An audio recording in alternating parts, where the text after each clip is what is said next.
The tainted wing, heaven, appeared to me as a realm of endless light, a shimmering sky of golden amber merging seamlessly into liquid blues. The feeling surrounding me was one of tranquility and unshakable joy, where time was irrelevant and every breath irrepressible love. I remember the moment I descended from my sanctuary, plunging through the ether toward the fractured world below. It was within the void that I first encountered the presence of something aberrant. The journey between realms was meant to be swift, a seamless passage through the celestial streams. But as I soared, the path dimmed with a malevolent blackness, and the fabric of the space rippled with evil. Through the growing shadows came a terrifying, rasping whisper. "You are not welcome here, Herald. Turn back, or be risk being unmade." I did not answer. I would not allow the darkness to divert me from my task. Yet, as I pressed forward, a figure emerged from the darkness, towering and twisted, its wings black as coal, and eyes flaming with a scorching crimson light. "You dare enter my domain?" it roared. "Your light has no place here." My grip tightened on the blade of light, meeting the creature's fiery gaze. "I go where I am commanded. No evil or darkness shall detain me." It laughed a guttural sound. "Such arrogance. Do you think your Lord's favor shields you from that which dwells below? I was once encompassed in light, entrusted with glory. But now I am free from the bonds of servitude." "Your freedom is a shackle," I replied, my blade igniting brighter. "Your pride cannot comprehend the absolute wholeness within the light." The creature snarled. "Then let me show you the cost of your so-called light." Before I could react, it lunged. The collision sent shockwaves through the void, and I felt the force of its hatred battering against my essence. We fought, our wings entangling in a deadly dance. My blade of light clashed when meeting its talons, each strike sending sparks of celestial energy cascading into the darkness. But the creature was stronger than I had anticipated. With every blow, I felt my light dimming. "You cannot win here," it hissed, talons scraping against my blade. "Every moment you remain, your light dims." "Our light dims," I countered, driving my blade forward, narrowly missing his scarlet eyes. "When we cease to fight for the light." The clash intensified, a deadly dance of wings and steel. "You will fall, just as I did," it sneered, crimson eyes glowing brighter. "Even the brightest stars burn out." I steadied myself, summoning strength. "Stars may burn out," I said, with a voice that belied my weakness. "But their light endures for eternity, and so will mine." With a cry reverberating into the ether, I surged forward, blade blazing. The creature clawed at me, its touch searing with poison. Black veins spread across my arm where it struck, its inky black substance sinking deep into my being. "You are already mine," it hissed, its voice dripping with malice. "Even if you flee, you will carry me within you." An unfamiliar panic surged through me, clawing at the edges of my resolve. Refusing to succumb, I channeled my strength into a singular strike. My blade erupted in a brilliant burst of light, forcing the creature to recoil, its twisted form retreating into the engulfing shadows. Without waiting to see if it would pursue, I fled, my wings straining against the weight of the infection.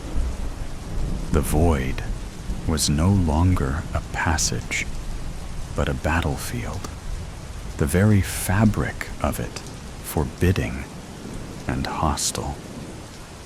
Behind me, I could hear the fallen one giving chase, its laughter a cruel mockery. By the time I broke through the veil and into the mortal realm, I was not the archangel I had been. The corruption had spread, tainting my wings and dimming my light. Earth was a war zone where the remnants of humanity fought desperately to preserve their world. The skies, encased with blackened clouds, rained ash and fire. The ground a scarred wasteland, littered with the ruins of cities and the skeletal remnants of forests. Machines of war, titanic constructs of iron and fire, roamed the bleak landscape, their mechanical limbs crushing anything in their path. The war began with countries battling over resources, then escalated into sinister desolation as biochemical weapons ravaged entire populations, leaving cities barren and eerily silent.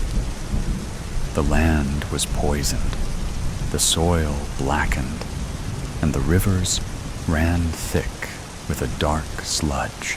Yet even worse were the abominations, part machine, part flesh. Their forms were grotesque, with jagged metallic claws and eyes an unnatural orange. These soldiers were relentless in hunting down any survivors, driven by malevolent intelligence. They tore through buildings and barricades and sniffed out even the faintest trace of human life. These were the horrors Brigitte was hiding from. The abandoned church, where she had taken refuge, was barely holding together, its walls marred by holes, its roof sagging under the weight of collapse. She had barricaded the doors with broken pews in a futile attempt to keep out the beasts. "Mama," her son whispered, "will the monsters find us?" Brigitte knelt beside him, her hands steady despite the terror gnawing at her. "Nay, Elskling," she whispered quietly, brushing a lock of golden hair from his forehead. "We're safe here, I promise." But even as she spoke, distant explosions shook the fragile walls of the church. Brigitte closed her eyes, pleading silently with an unseen God. "Please," she whispered, her voice breaking. "If there is anything left of mercy in this world, protect my children." I found her in a hollowed-out church, her prayer guiding me through the chaos. The woman knelt before an altar, her children huddled close. A boy, no older than 5, clung to his sister, barely a toddler, who lay nestled near him on a blanket.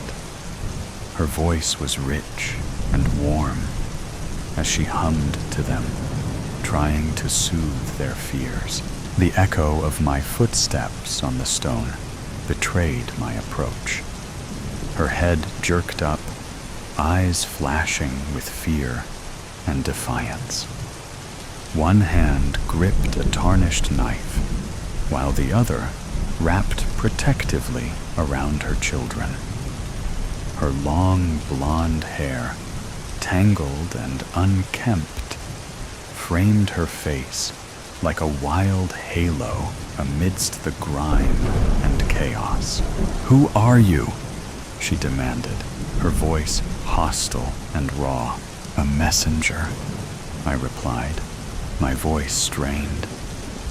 The poison had reached my throat, turning my words ragged, as though spoken through a veil of splintered glass.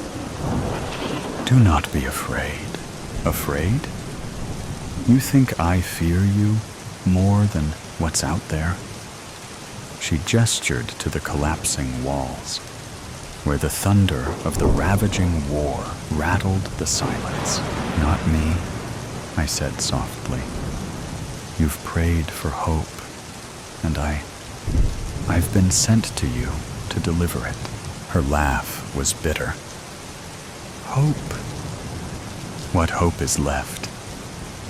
We're starving, freezing. My husband's gone, and the monsters will find us soon enough." Her hands moved to draw her children closer. "What hope can you possibly bring?" I knelt before her, my wings folding awkwardly. Just a vague glimpse of their former glory as she glared at me, her chest heaving as flickering sparks from the firelight danced past her gaunt face.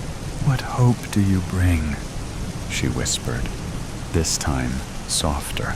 "The world is burning." "Yes," I said. "But within the fire, there is a spark. You are that spark, Birgitta. You and your children are the very reason humanity endures.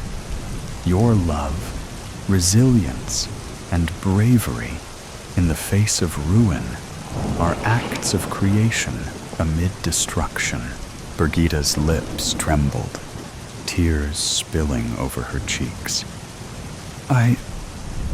I'm just a mother desperately trying to keep her children alive. How can that matter? I reached out, the flesh on my fingers blackening, cracking, as the infection spread into every cell. I dared not touch her, fearing what my corruption might bring. "It matters. You have chosen to love in a world that has forgotten how," I said. "Every second you hold them close, every breath you take, despite the odds, you resist the darkness. That is hope." Birgitta's shoulders sagged, the knife slipping from her grasp to clatter on the floor. "What are you?" she whispered, her voice barely audible. "I am the Archangel, Barakiel," I said, the name falling from my lips softly. "And I bring what light I can." Even as I coughed, a rasping sound echoing across the hollowness of the church. Warm, dark, viscous material trickled down my chin, a vivid marker of the infection that tore through me, relentless and unforgiving. Birgitta's eyes flicked to the sticky black trail, then back to my face, and I saw the flicker of something. Fear, pity, something fleeting, before she caught herself and steeled her expression. "You're one of them. Some kind of abomination," she hissed, her voice quivering with a hint of disbelief as she snatched up the knife once more. "Not as you might think, but I have been infected by one," I admitted, the truth cutting through the air between us. The darkness seeps in faster than I can fight it. But even in my brokenness, I still see the light in you and declare the hope you need is within you. The air, sharp with smoke and blood, trembled with the low growl of something abominable, inhuman, its grotesque form huddled in the dark, with eyes glistening like obsidian and claws like steel. "Scouts," Birgitta whispered, her voice breaking, taking a step back, clutching the knife tightly in her palm. "They know we're here." A snarl echoed from the shadows, making Birgitta flinch. Her eyes, wide with fear, darted to me anxiously. The searing ache in my chest grew as the infection burrowed deeper, feasting on my essence like a relentless parasite. I could feel the creeping chill that whispered dark promises of what I would become if I failed to return to the heavens before time ran out. I looked at her, my heart hammering, my angelic nature slipping away. The dark veins under my skin pulsed, black and raw, and I could feel the last shreds of my divinity slipping away. "I won't abandon you," I murmured, my voice tense as the suffocating taint wrapped tighter. I plucked a feather from my wing and handed it to her. "Take this," I said softly. Once a brilliant gold, it shimmered faintly, barely piercing the shadows around us. "Keep it with you. Let it remind you that even in the darkest times, light and hope endure. It still holds a trace of heavenly power, a shield and a weapon to stand against evil." Birgitta took the feather with trembling hands. Her eyes searched mine, and I saw her resolve harden. She was still afraid, but there was something else now. Determination, purpose, hope. What if it's not enough?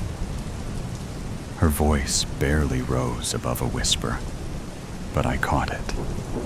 The uncertainty, the single thread of hope desperately clinging to the last embers of her belief. I pushed myself to stand, the fire in my veins making each movement like a stone dragged over a sharp edge.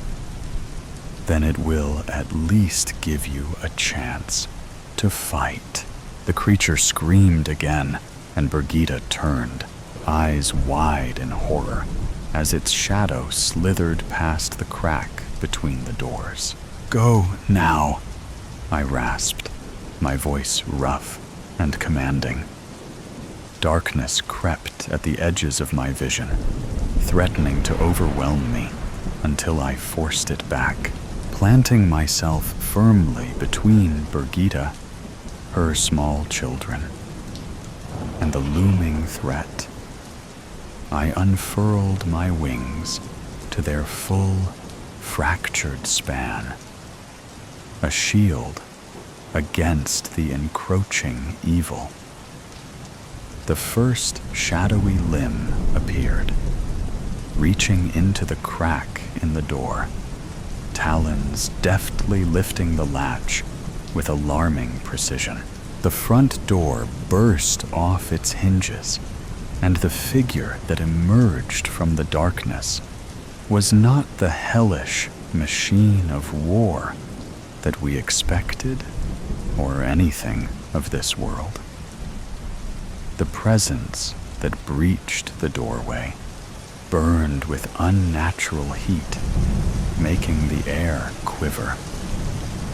It was twisted, with slit-cut eyes like fractured stars, and a mouth that split open in a grin of jagged teeth. So, the fallen angel seeks to defy his own fate, it rasped, a voice that reverberated with 1,000 tortured echoes. What hope do you carry now, Barakiel? You are already ours. I felt the infection tighten its hold, tendrils of pain trying to squeeze the light from my very soul. I clenched my fists, the calluses rough against my skin, a reminder of what I once was. I will not be yours, I said, my voice broken. The pain in my chest unbearable as I fought through it. The black tide aimed to unmake me, twist me into a creature like the one before me.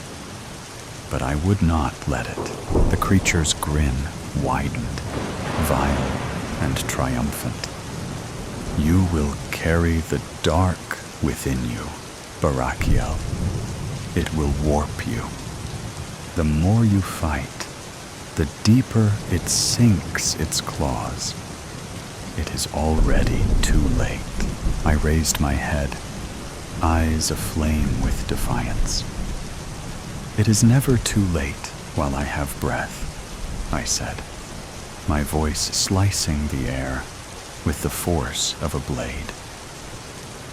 I was sent here with a mission of hope, and I will see it fulfilled. Hope is not dead yet. The demon lunged, its claws sharp and malignant. I dodged, the muscles in my wings straining as I twisted, a blinding arc of light, forcing the creature back. You are fighting a losing battle, it spat, darkness coiling from its fingers like serpents. I struggled, the poison a wildfire of agony tearing through my veins. But I willed my light to stay. If I gave in, if it reached my heart, I would become a vessel of destruction, a slave to the same darkness I now fought against. Behind me, I heard Birgitta's voice, high and urgent. Come, Niels! Her voice mingled with the frightened whispers of the boy and cries from the baby. They bolted, seeking an escape into the howling wind, carrying the salty tang of the sea. The icy bite of the wind was a dramatic contrast to the suffocating air they had just fled from. The demon's attention whipped toward the door, where Birgitta and her children had just vanished. As the creature's attention shifted, I took a deep, shuddering breath, its black gaze shifting back to me with malice. I could see flashes of Birgitta's face in my mind, the desperation in her eyes, the way she had held the feather from my wing like it was her last breath. Her voice echoed in my thoughts, urging me to hold on, to find the strength. You're our only hope, Barakiel. Don't let this darkness take you. Hope, I whispered. The word of promise is my purpose. With every ounce of will, I drove forward, slicing through the dark, cutting through the creature's defenses with a surge of light that burned like the sun.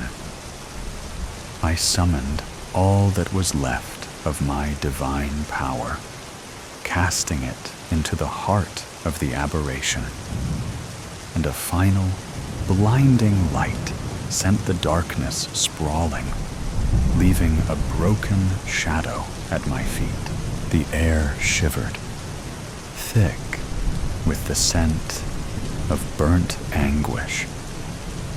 I knew the battle was far from over, that the insidious infection still clawed at me, relentless. But the light had not been extinguished, and if I still breathed, hope would remain. Run, I whispered to the echo of Birgitta's face in my mind, the memory of her strength bolstering my resolve. Find the strength to believe. Never give up hope. The infestation surged, and I stumbled toward the shattered remnants of the church doors. I shook as much of the taint off my wings as I could, and took flight. Shutters creaked and flapped against the painted facades of the old, weather-worn cottages that lined the cobblestone lanes. Birgitta's breath came in short, panicked gasps as she ran, her ragged robe billowing behind her. Her children clung desperately to her, Niels stumbling over the uneven stones, Sarah clutching her neck, as their fearful blue eyes reflected the glow of street lamps that sputtered in the chill wind. The cobbled streets seemed to twist and narrow with every step, as if the town were conspiring to trap her. Soaring over the small, deserted city, I searched for her, eyes straining, urgently following the flickering trail of hope. Off in the distance, I could see movement. I pursued cautiously, the embers of energy flickering perilously, as a warning not to delay leaving this world any longer. Birgitta and her children were surrounded by the mechanistic droids of war, their steel armor glinting ominously in the dimming light. She stood unyielding, one arm lifting the feather high, while the other clutched little Sarah against her chest, Niels clinging to her legs. Her long, golden hair curled around her like wildfire, and she met the advancing machines with a determined gaze. The glow from the feather expanded, creating a shield that pulsed with radiant power, encompassing her and the children. The droids paused, their movements jerky and tangled, as if the light had scorched them. They clashed and sputtered, their circuits disrupted by the barrier. I watched, a heavy ache in my chest, knowing the last of my celestial essence was ebbing away, the warmth dying, like a fading ember. Brigida's eyes caught mine one last time, fierce and steadfast, as the shield held strong against the approaching metal horde. Her courage propelled me to find the strength to fight the infection's grasp. With the last drop of my essence, I flew into the void, toward the heavens, leaving behind the realm that had almost claimed me, holding tight onto the vision of Brigida's bravery and the hope she now carried in her heart as I pushed toward my salvation beyond the stars. Shattered truths. In week 52, the little town already shimmered with the anticipation of festivities.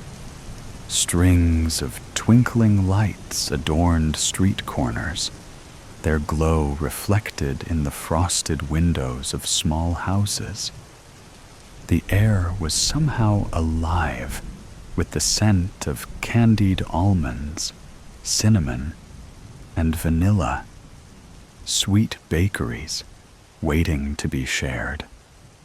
Yet amidst this explosion of life and light, Henrik remained unmoved in his own house. Only now did he notice the splinters on the frames of the old windows. It irritated him. How could one have lived in a place for so long and never discover something as provocative as that? 30 years in the same house, married to a woman named Benta. She never had much interest in cleaning, like most women her age had. Henrik looked up from the bed where he rested his body in the afternoon. Naps like these started to occur more often than before. Probably age, or hell knows why. The door was open, and he could see the light from the lamp in the kitchen. Very faint, but just enough to see clearly. When was the last time he changed the light bulbs? Or maybe the last time he did that? Maybe 4 years ago? Or 6? Henrik got up and walked around the house for a moment until he saw the old plates. Small teacups were there too. They had gathered dust over time. Why did she even collect them when she didn't even polish them? Wasn't that something you do when you collect all sorts of crap? Henrik took his box with pills and swallowed a handful of them with lukewarm water, and then grabbed his cigarette box. As the flame flickered to life and touched the tip of his cigarette, the first inhale hit him with a rush of warmth, pulling him out of the heavy fog of his sadness. The bittersweet wave of nostalgia washed over him, carrying flashes of his younger years, when the world was a vast, untamed promise, each day unwritten and brimming with possibilities.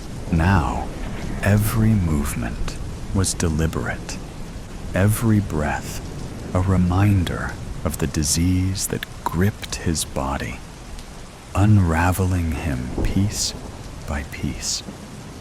The cigarette trembled in his unsteady fingers, a cruel contrast to the steady, unbroken rhythm of his past, when his hands had been strong and his future limitless.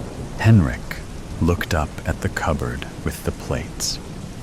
He no longer spared them a glance, knowing they wouldn't remain in his house much longer. The small glass doors of the cupboard did not bother to open. come on." He got angry and used all his strength to open the cupboard until it gave out. Glass bounced and flew all over the place, and a small piece flew into his face. A second later, a small cup fell, adding china to the glass artwork on the ground. "Well," said Henrik, "Bente will take care of that." For a minute, Henrik wondered where she might be. But then a sudden thought struck him. Probably anyone with self-respect would be willing to spend more quality time away from his miserable presence. Carefully, as much as he could, Henrik took the plates and cups and put them down in a cardboard box. He put on his jacket and shoved the keys in the pocket of his leather jacket. It has been a few years since he didn't drive, not that he didn't know how to. So he headed walking, went out to Red Cross shop, and handed the ladies at the counter the filled cardboard box without saying a word. Henrik stepped out into the street and saw that it was beginning to get dark. He gave a sigh of relief, as if that particular china was a burden that added more weight to his heavy enough life. It was past 3 in the afternoon, and the clouds were long and transparent. When was the last time he went out for a walk? Not recently, for sure. It was too unbearable to look at all these energetic people. Energetic enough to laugh and move around, with no rollators, and accompanied by themselves only. Each step now felt like a quiet triumph. The rhythm of his feet against the pavement was a soothing reminder that, despite the tremors and stiffness, Henrik was still moving forward, and this helped to refresh his mind. The crisp air brushed against his face, and for a moment, the simple act of walking became a victory over the weight of his condition. After about 15 minutes, Henrik walked in the dark until he saw a neon sign. He had forgotten his glasses at home, but the word bodega was big enough to read. He entered in the cozy, time-worn charm. Its low beams and dimly lit interior soaked with the stories of decades past. Henrik used to come more often, but the last time he had beer in the bodega was when his son turned 18 and the whole family celebrated. Henrik looked around to choose a spot. Faded photographs and vintage beer ads adorned the smoke-stained walls, while mismatched chairs and well-worn tables lent the space some hygge-lig, unpretentious air. A faint aroma of beer mingled with the occasional smell of fried food as locals leaned on the polished but scuffed wood counter, exchanging jokes over clinking glasses. Henrik felt strange. There was only a small group of people, and the whole room smelled of something naggingly recognizable. Henrik sat down next to a lone man. Both were silent. Only their bodies felt close enough to feel each other's hollowness.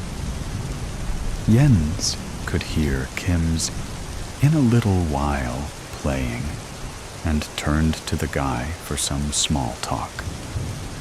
Aren't pleasantries often a way to save ourselves from being engulfed by awkward solitude?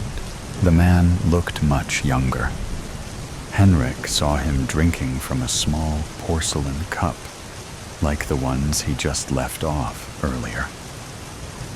Funny, Henrik thought, and forced his eyes to focus more.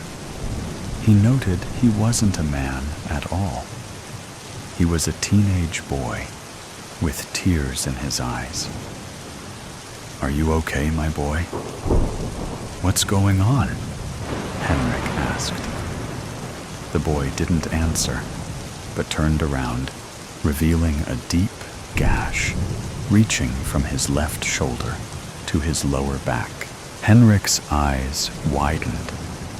The boy stopped smiling, and his somber look turned into a empty expression. He collapsed to the ground with a heavy thud. Henrik noticed that the boy had a gules on the inside of his jacket. He grabbed it abruptly, without anyone noticing. Henrik didn't have his phone with him, so he asked one of the people in the bar to call the police and pointed to the body. When Henrik opened the door, the wind blew in his face. Rain poured in, and the weather was completely different from just a couple of minutes ago. The sky was entirely black, and the sounds of screams were coming from the distance. Henrik was following the wails, not actually sure where he was heading to.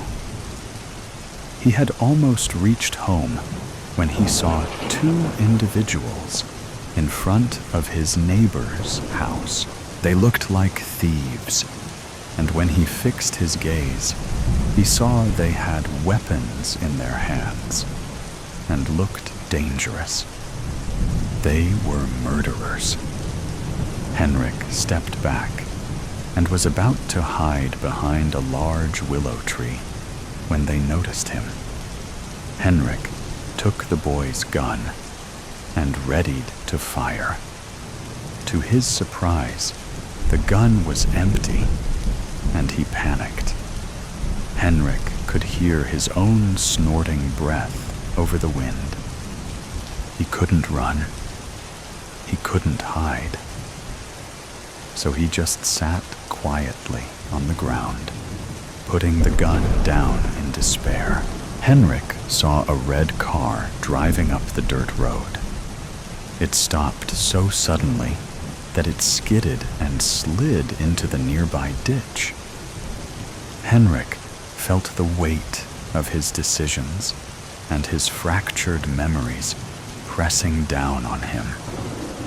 His life had been a blur of rancor, loneliness, and regret.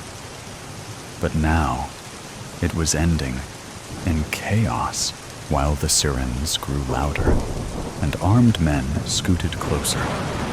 The middle-aged woman who came with the red car, Bente, rushed toward Henrik, screaming at the officers who found an unarmed ill man announced missing.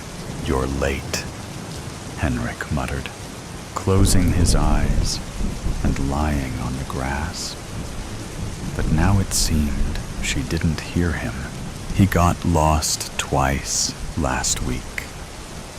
Again, without the phone. Everything started to fall apart after we lost our young love, uttered Bente through tears while they were lifting Henrik and heading to the ambulance. The two people, his neighbors, helped Bente to collect a few scattered pieces of china, and no one knew why Henrik had a porcelain loop handle around his ring finger. Pebble, rain pattered against glass. Burnt beans overtook the scent of fresh bread. Voices overlapped as stories were shared and gossip was spilled. The game played on the TV. We were winning. The buzz in the air was almost intoxicating. Even the rain couldn't dull it. Gray stared at the brown liquid. Steam rose, collecting into beads of sweat as his face hovered over the cream-colored mug. Blonde curls curtained flushed skin and bleeding lips as his teeth pulled at the delicate skin. He was in his own air. The buzz flowed around him.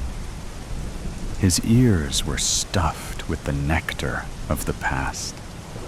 It seeped out, dripped down his arm, burned through his skin, revealing scars that were hidden with years of neglect. Nails cracked as he dug into the wooden table. His mind swirled. The nectar was thick. It was creeping through the crevices of his head, consuming thoughts he pushed down and forcing him to face it. Metal filled his mouth as Gray bit down harder on his lips. Pain filled his face, and the sob got stuck in his throat. Taking a deep breath, he picked up the mug and took a sip of the bitter liquid. It stung at his bruised lips, but the taste was welcome. A deep breath led to long sigh, releasing tension as he slumped over the table. Pebble? He clenched his eyes closed as his mind flooded. The bricks of the dam slammed and slammed against the limit of his conscious as the memories flooded over him. Gray scrambled across the sticky ground. He gripped at the blood-soaked hoodie, pulling the small body into his arms. His fingers left trails as he rubbed at the bruised skin, hoping his touch would wake him up. Pebble, come on. What he thought was a yell was nothing more than a cracked whisper. Shaking hands gripped at curls that were just like his, just a bit brighter in color. He just kept repeating himself, holding the one good thing in his world, rocking him back and forth like he had to do to help him fall asleep just a couple years ago. A few feet away, smoke rose from the fifth cigarette lit today. It found its home between cracked lips. Lips that never once said anything that portrayed an ounce of care. Those lips belonged to a woman of dirty beauty. Beautiful blonde curls that have been passed along for generations framed a pretty pale face that was stressed by a chosen sickness. She stared at the scene, the bodies that were her offspring, at least by the doctor's words. But just 'cause the doctor said it doesn't mean she cares for it. The law forces her hand, forces her to obey her parental expectations, but it can't make her look at them with anything but an icy indifference. That indifference made her not care when they cried, when they needed to be held, when they needed someone to praise them, when they won, and support them when they fell. That is why, when her youngest was beaten with vase after vase until the glass shards impaled him because he whined too much, she didn't move a muscle.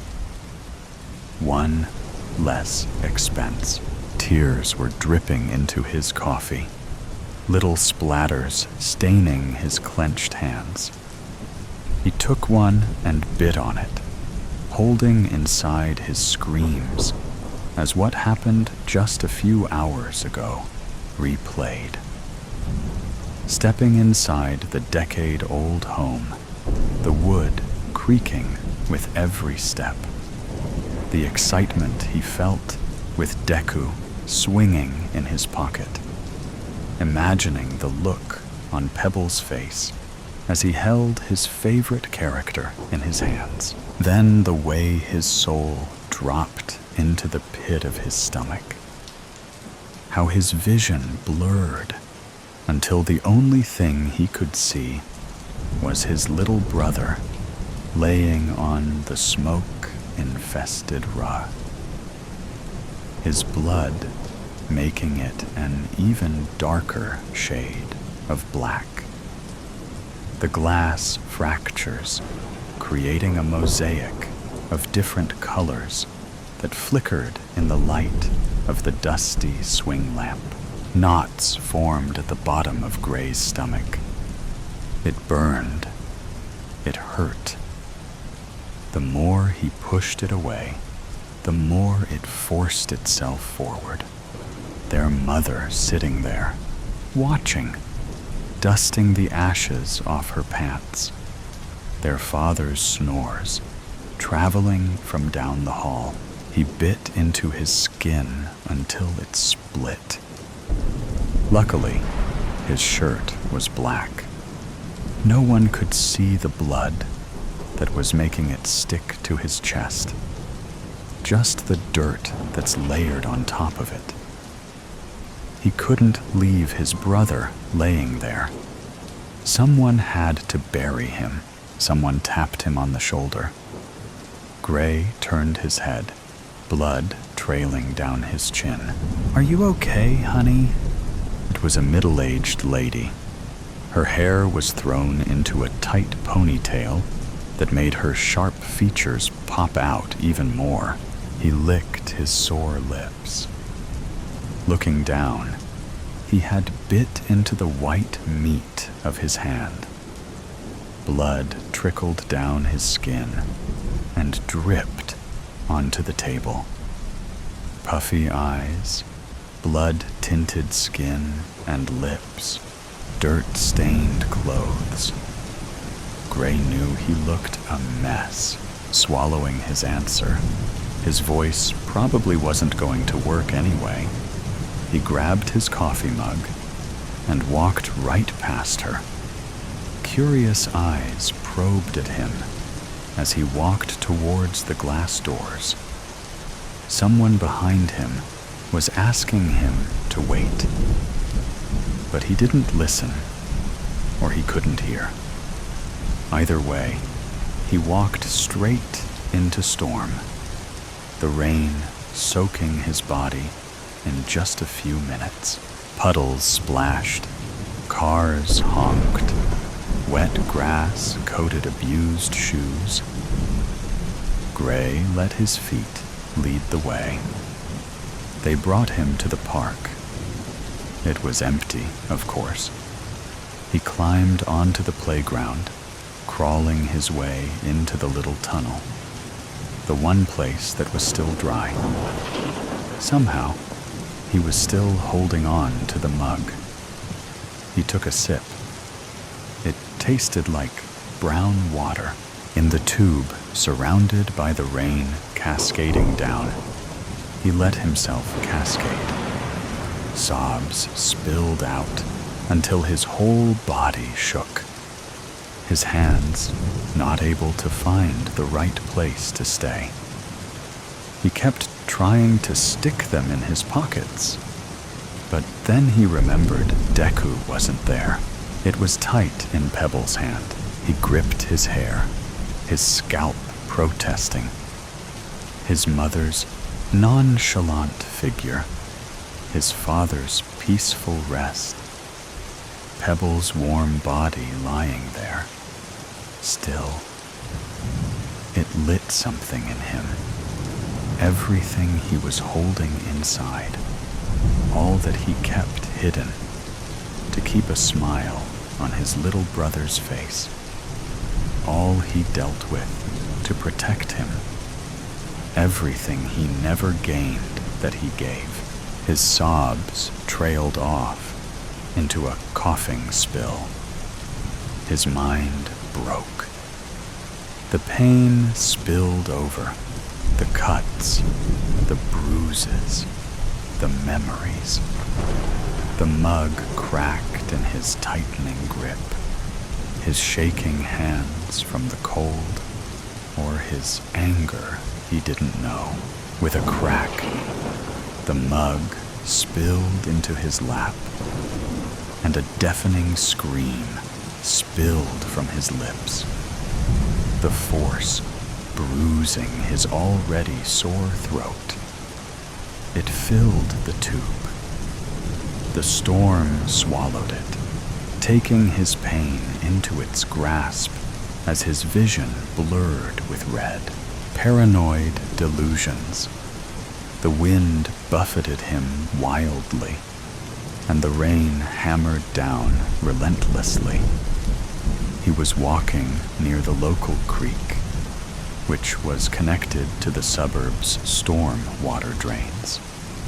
But this particular area was just rocks, shrubs, trees, and water.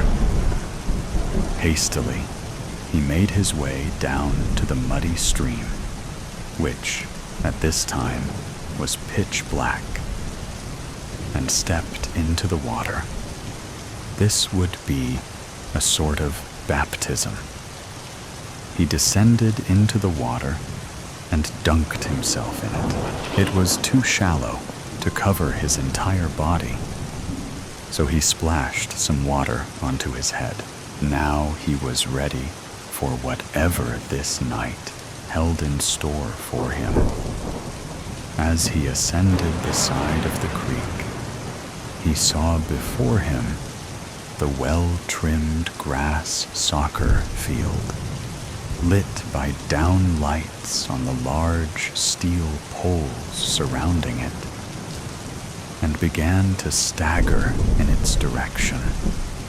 Soon, he was standing in the middle of the field, wet from the downpour. He felt alone. Not physically alone. There were cars going up and down the road next to the field.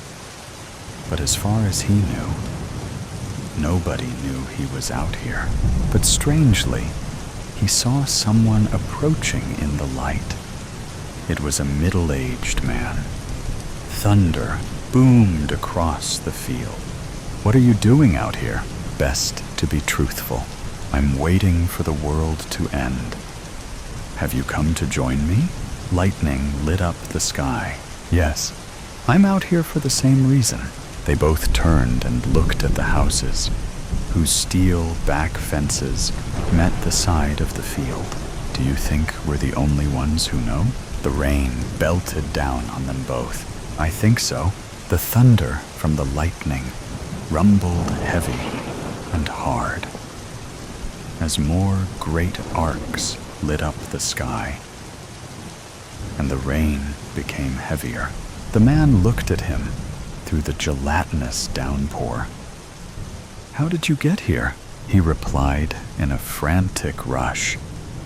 "I've been walking through this night down many different paths. I honestly couldn't tell you how I got here. I just kept on walking.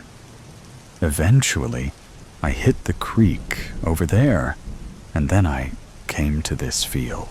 The wind battered them, causing the rain to hit them in an angular fashion, directly on their face. The man came up to him, soaking wet, and put a hand on his shoulder. "Tell me your name. We need to pass the time somehow." The rain began to subside, and the wind became calmer. he responded. My name's Jack. Who are you anyway? The man looked at the ground, his hand still on his shoulder. I'm David.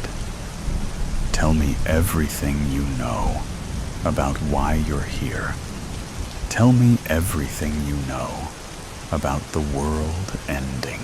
He sat down, and the man sat with him. I left my car when the radio started sounding funny. Just got out and left it where it was. It wasn't just the radio. I felt like the car was going to lock me in any second. I walked and walked, and when I got to some shops, I heard people laughing at me, but I just ignored them and opened the Bible. I was sitting on a concrete barrier, and the pages just started to turn, slowly at first, but then faster and faster, till it stopped at the book of Revelation. Ah, the book of Revelation, the prophecy of the end times. But don't you think that maybe it was just the wind? Jack's face tightened, and his teeth gritted. It was a sign. I know a sign when I see one. A loud thunder crack shook the earth. He began to pace back and forth, and then turned to face David, his voice trembling despite his efforts, words spilling out too fast, fingers twitching against the damp grass. The end of the world is when God returns his Son, Jesus, back to the world to judge everyone. Everything great we have built, all the technology we have created, it won't make any difference. Everything will be destroyed to be remade again.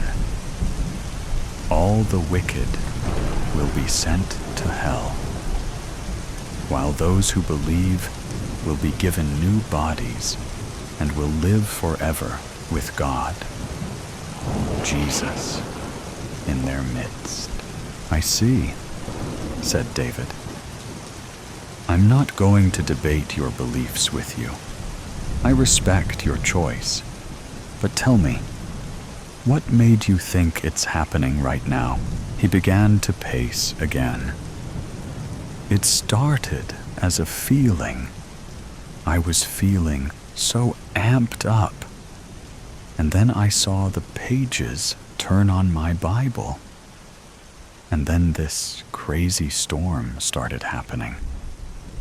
And I've had this horrible feeling, like 1,000 people are watching me at once.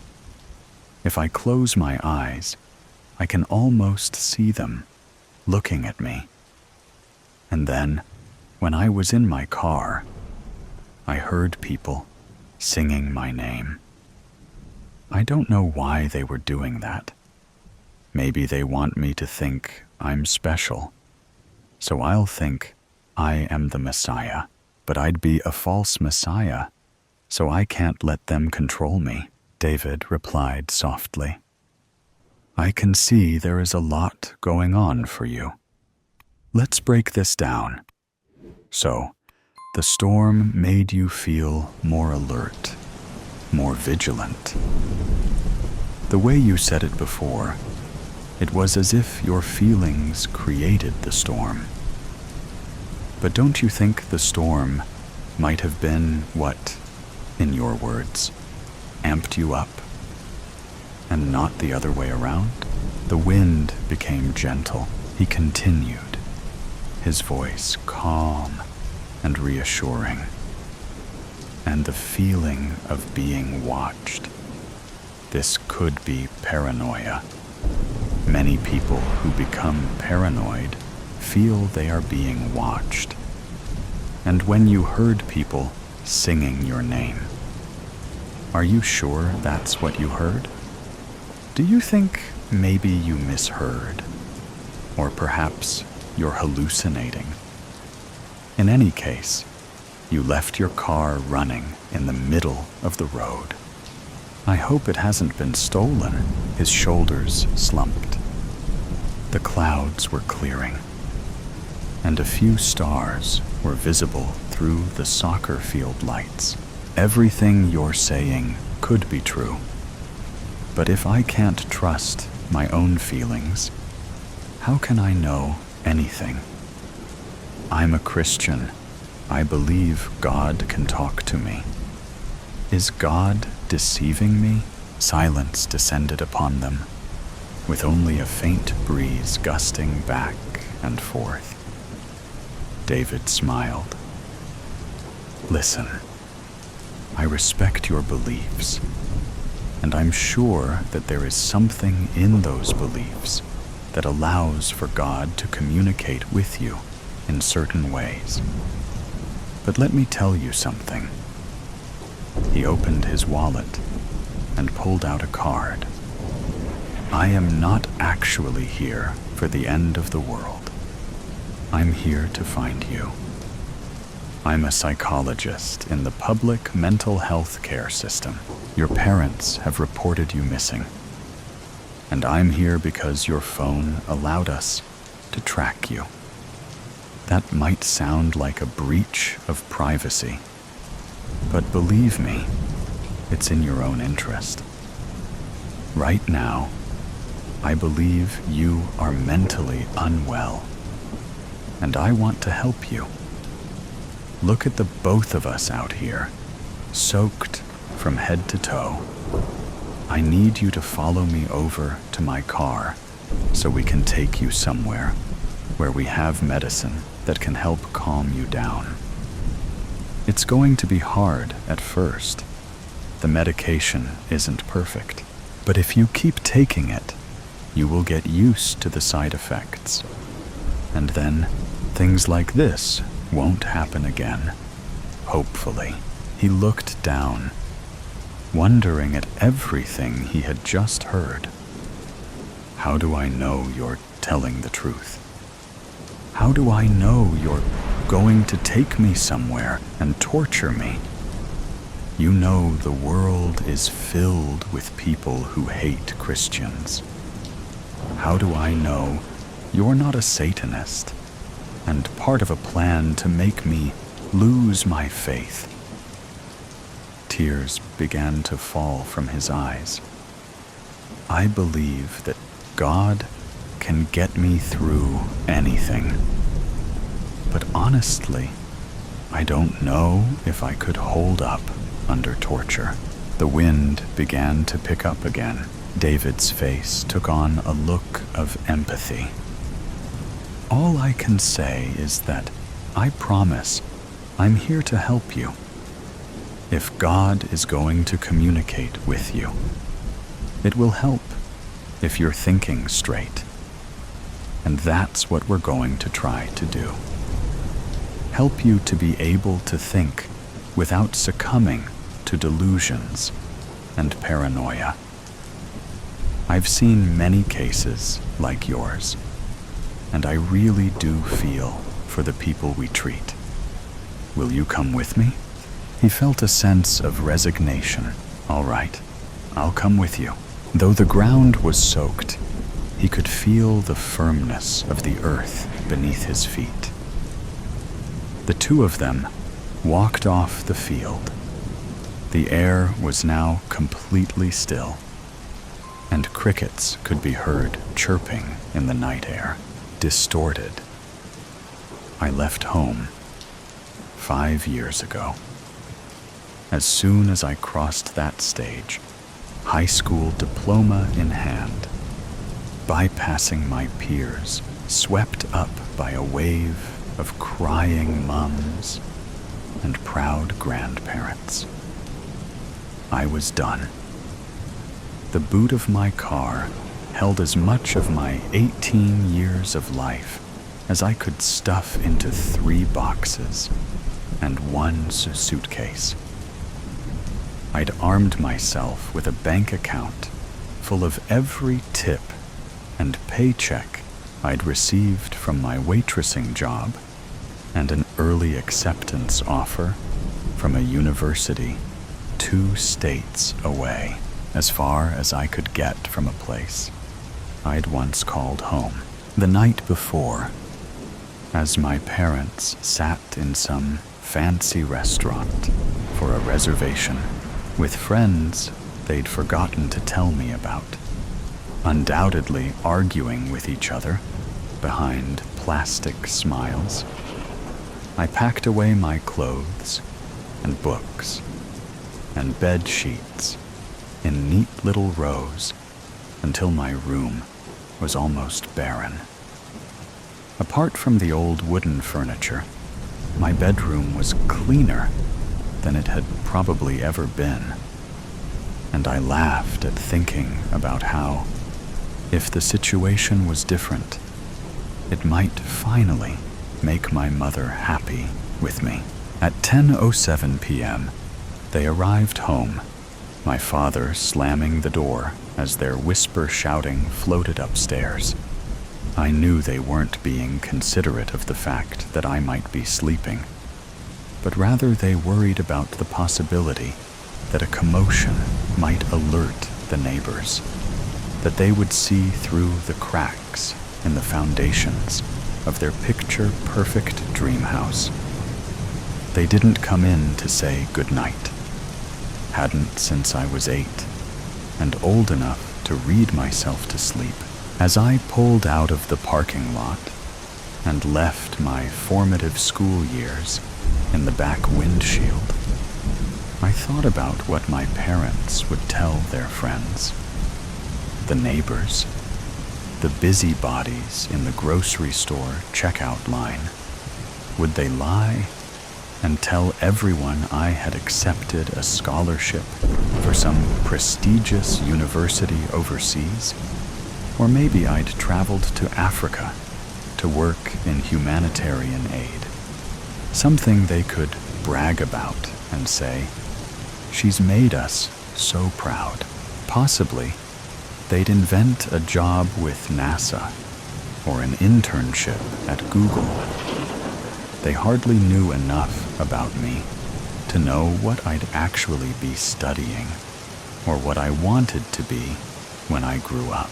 I was sure they wouldn't be bold enough to tell the truth, that their daughter had disappeared without warning while they spent their day in board meetings and having sex with their personal assistants in hotel rooms paid for by their companies. There would be no missing persons report or flyers offering an egregious sum of money in reward for my safe return home. Nothing that would cast a shadow on their spotless reputations.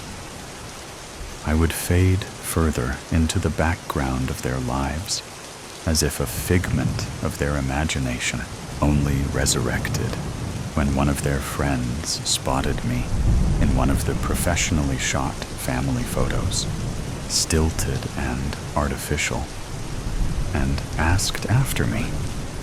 That's if they kept the frames up at all. My parents would have to dig up my coffin from the deepest parts of their memory, plaster a smile on their face, and grit their teeth.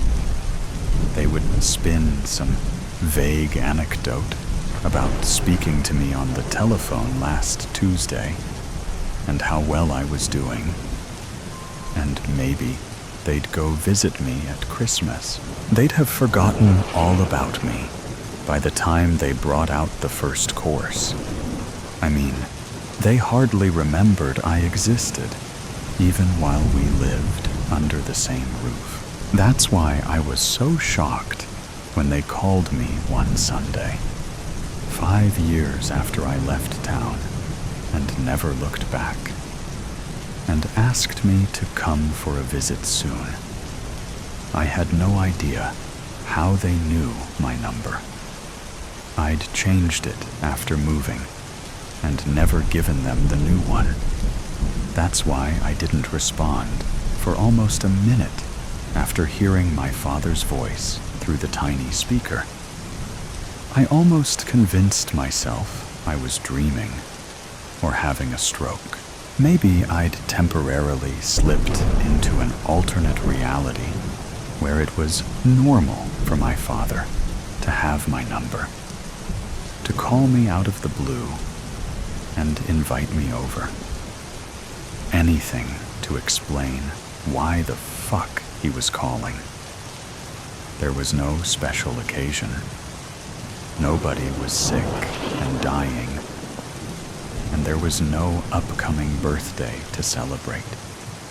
They just wanted to see how I was doing and make amends. They missed me, they said, through the crackling of the landline. I wondered if they had finally snapped and gone crazy, if they'd learned a sense of humor and this was some kind of prank. Or perhaps they had early onset dementia and had forgotten that I had never been much more than a roommate they had complained about having to spend their hard-earned money on. I told them I would think about it and immediately hung up.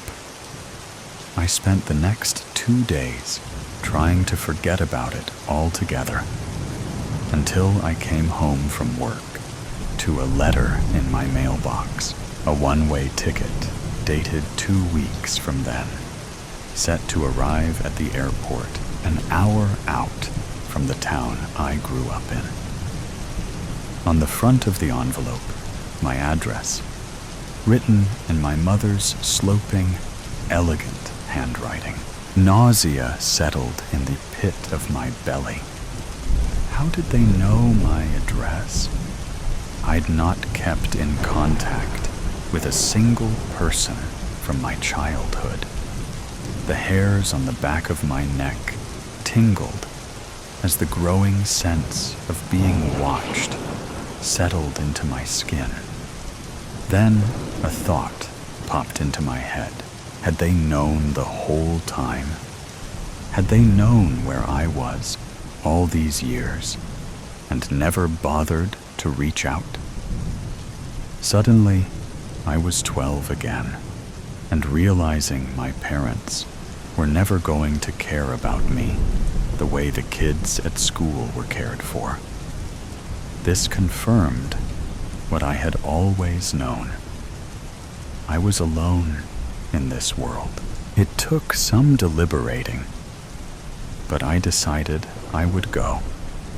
I would see what it was they wanted from me, and if they really had changed. I told myself I wouldn't give in to whatever manipulation tactics they might pull. I would be strong and remain distant. And when it was done, I would demand that they never contact me again. Even still, my bones were heavy with paranoia the following weeks. I elected to hire a rental car to drive from the airport to their house.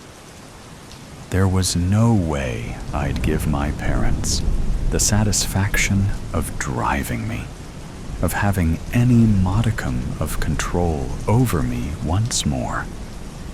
And this way, if I needed to leave, I wouldn't be forced to wait 20 minutes for a taxi. I parked on the street.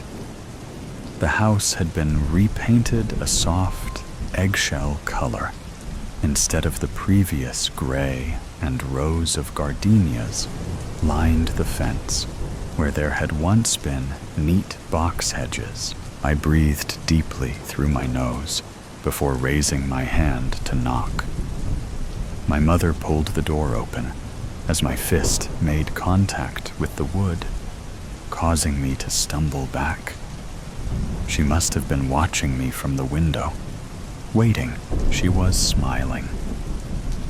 That was strange in its own right, but it was weirder because I knew it wasn't my mother's smile.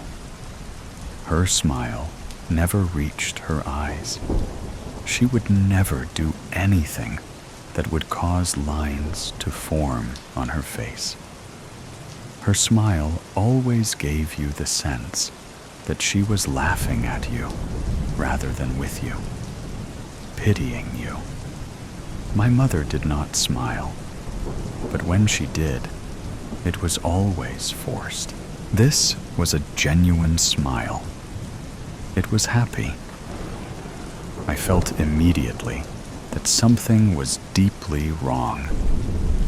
A shiver ran through my spine. There was something wrong about her face.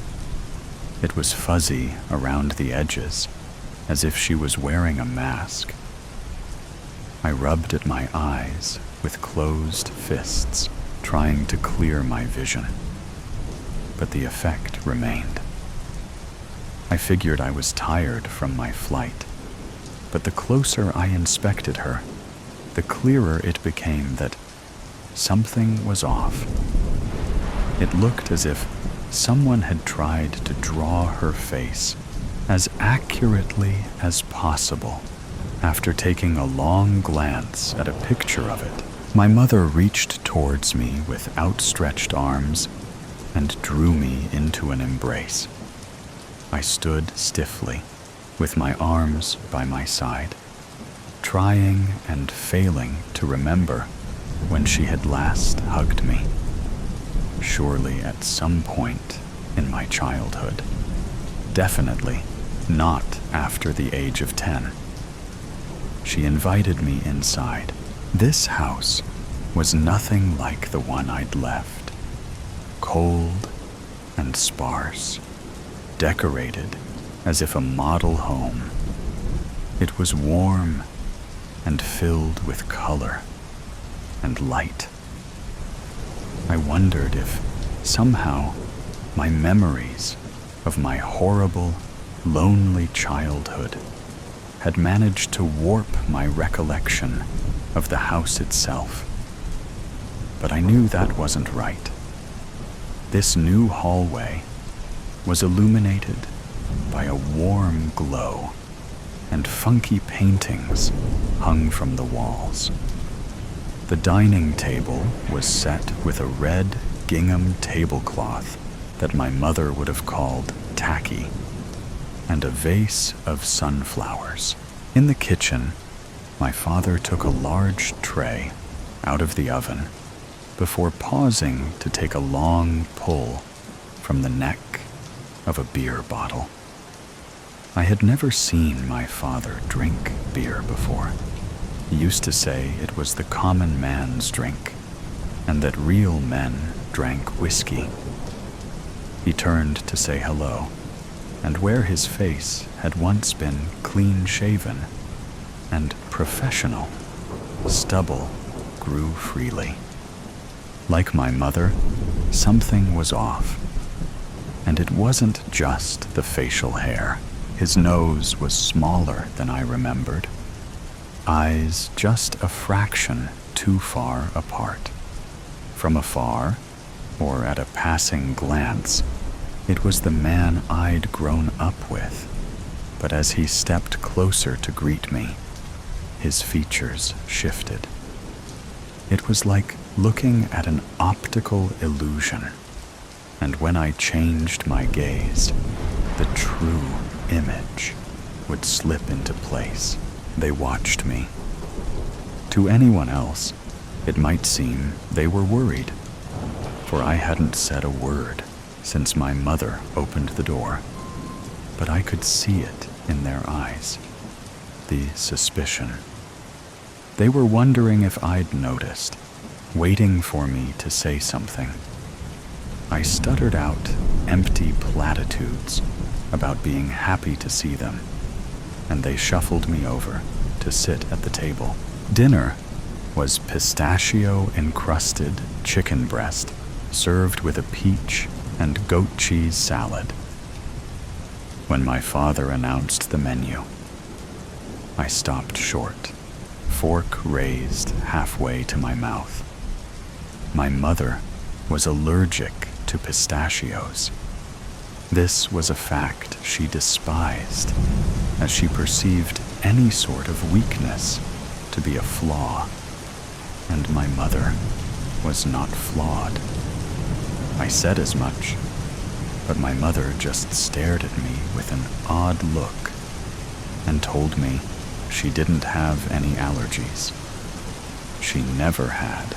And then she went on eating, cutting her chicken into bite-sized cubes and placing them delicately on her tongue, never breaking out in hives or becoming short of breath as her throat closed up.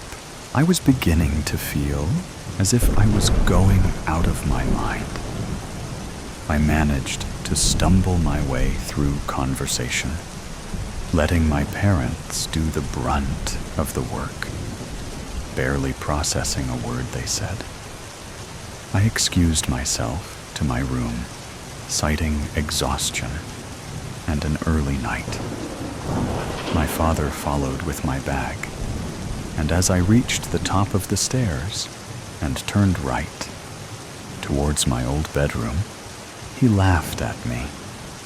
It wasn't the same boisterous laugh he'd had at dinner when discussing his golfing buddies. It was sharp and croaky, like it didn't belong to him.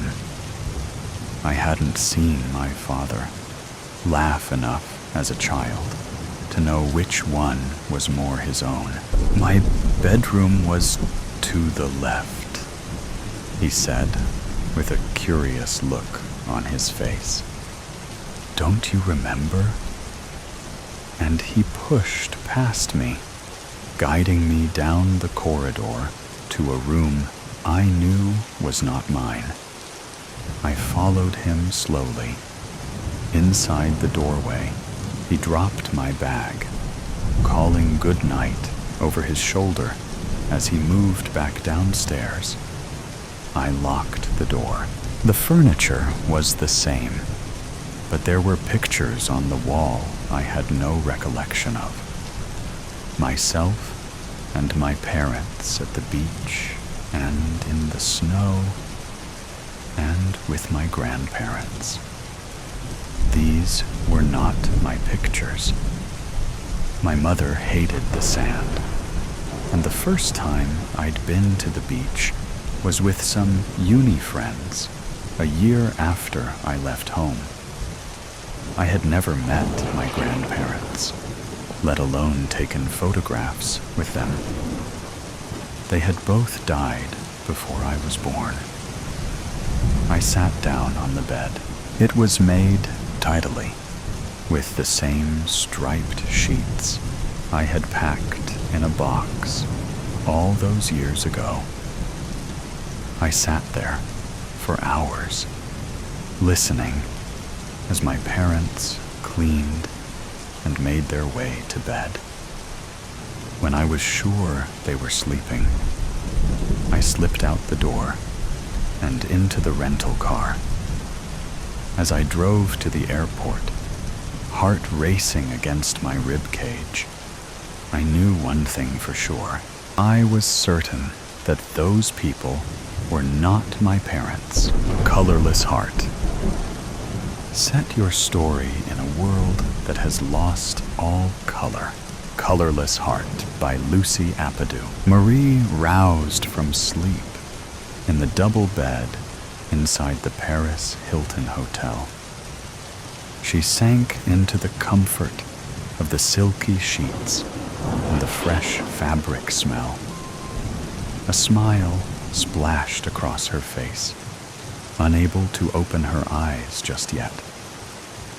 Freedom at last. Just her. No one else. No jumping on eggshells. Not being caught off guard. No secrets.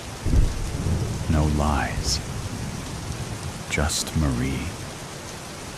No other soul in this room. Away from him. But it wasn't only about liberation. It was about protection. Keeping her loved ones safe. She had to keep them alive. And this was the only way. Freedom for herself, but separation from her loved ones. But that one person foremost in her brain. Salvatore. Marie had recently attended a gun range and learned how to fire a gun, just in case. She never knew when she might need to use it. It was about protection. The alarm on her mobile phone jerked her fully awake. A yawn filtered through as she slowly opened her eyes and spotted her phone on the dull black bedside table that had been brown yesterday. The white cushions that had been hues of purple. The black curtains that had been taupe. The ash-black carpet beneath the bed that had been gray. And the black sky through a gap in the window curtain that had been blue. No more blue skies. No more shades other than black and white. The world had lost its color. Marie's breath quickened as her heart palpitated. She rose from bed and rubbed her eyes hard. It had to be her eyes. Had she suddenly become colorblind? Where were all the bright, vibrant colors when it was what she needed?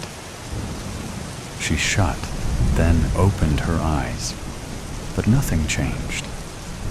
Her world was drab, colorless, soulless. Her shoulders slumped over. Her head bowed. A slow chill ran up and down her spine. Curiosity peaked. Her skin reddened and turned hot. She had no choice but to be here in this colorless world. What had happened overnight to turn her entire world into a shroud of darkness with only black and white in its midst? Marie wandered outside the hotel, lost in a world where she knew no one. She had left Melbourne to make a fresh start in Paris, so nobody would find her. So he couldn't find her. She couldn't believe having woken up in a with shades of gray and black blocking her view of natural color, light, and even shades of gray. A bench with a view of the River Seine looked inviting as she made her way over, put her bag down, and stared at the calm ripples with a view of the majestic Eiffel Tower. Sailing boats anchored in the water, bunched up trees, and riders swinging their arms inside canoes. The wind scraped her face in the winter.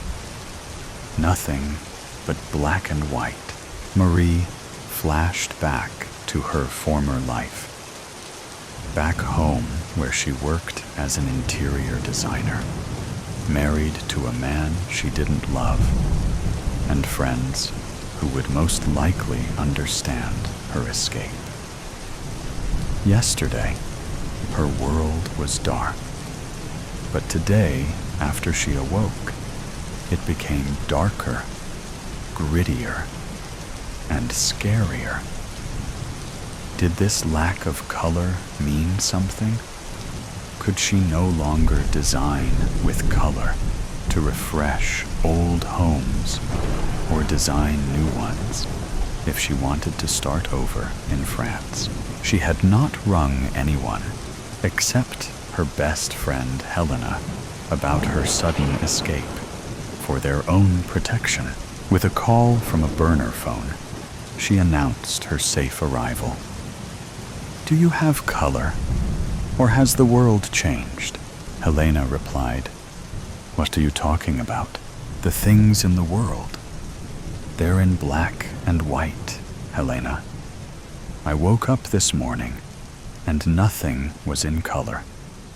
No blues, browns, pinks, purple, yellows, or any color. All gone. Is Melbourne the same? Don't be silly, Marie. We still have color. Have you become colorblind? Had your eyes checked? You couldn't have become colorblind in an instant. Go get them tested. Oh, and please stay safe. I don't know when I'll call you next.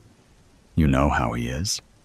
He could be tracking this conversation, even if it's on a burner phone. I love you, Marie.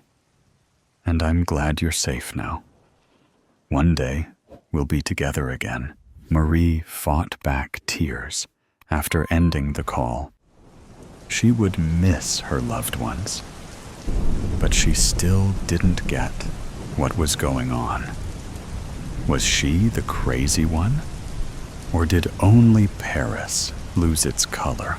With a sigh, Marie rose and made her way back to the hotel, knowing she'd have to find herself permanent residence.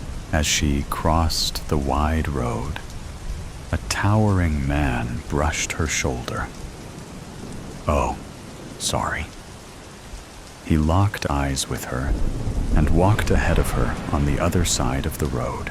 His broad shoulders and black eyes made her shudder, stopping in his tracks. "I have a message to give you." She angled her head.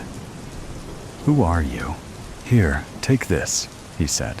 She retrieved the note. He watched her.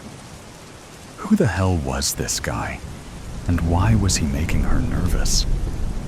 "Who are you?" "I'm just the messenger, lady. Read the note." "Who sent you?" He inched his way closer. Benny did. "Now read the note." "No, not again." He found her.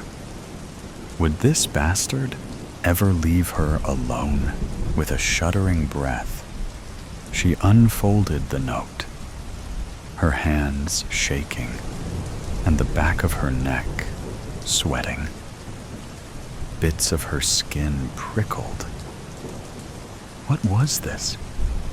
She had to be dreaming as she read the note. Her vision blurred, as if the words weren't real. The threat wasn't real. "Meet me in front of the Louvre tomorrow morning, 9 a.m. sharp, or someone you love dies." The same old threats again. How did he find me? The man bared his crooked teeth with a smile. He swaggered off into the distance. It wasn't over. It never would be. The next morning, Marie paced her steps towards the Louvre, a queue that was a mile long. She wondered if anyone would ever reach the entrance to the museum. The glass panels of the building distracted her from the enemy she was about to meet. Each step drew her closer to the devil. When would it end? Her breath hitched as she stepped on uneven ground, razor-sharp pain cutting into her lower back as she fought the gust of frozen wind. She had to free herself. But how? He would always find her, threaten her, obsess over her, and abuse her. She'd been abused for 3 torturous years. Storm clouds brewed when Marie drew closer to the swarms of people. It was almost 9 o'clock, and passers-by stared at her as if she as an alien. Was it obvious she was heading towards her death chamber? To her dreaded foe? A cold caress at the back of her neck made her freeze in her spot. She turned. It was him. Benny. In all his wealthy glamour, the bastard wore a black tie, black buttoned-up suit jacket over a black cashmere jumper with black pleated pants over Italian leather shoes. He smelled rich. "Follow me," he said, as he prodded her towards an unknown destination. They walked in silence as his intermittent glares unnerved her. The squeeze of his arm draped through hers, leaving bruises, but she said nothing. His pinch at the back of her neck made her flinch, but she said nothing. The push and pull of her hair strands made her want to cry out, but she didn't. Hidden pain to display her fake strength. When finally, she sat down outside the cafe with its outdoor setting, he ordered hot drinks and croissants. No one does what you did and gets away with it. She swallowed, her lip trembling as she stared past him. Please don't hurt him, he chuckled and threw his head back, his stained white teeth prominent. Flicking a cigarette over an ashtray, he tilted his head. You're lucky I love you, Marie. If I didn't love you, you'd be dead by now. But you ever try something like this again, and I won't hesitate to slash your throat, feed your decrepit body to the fish in the Seine River. Got that?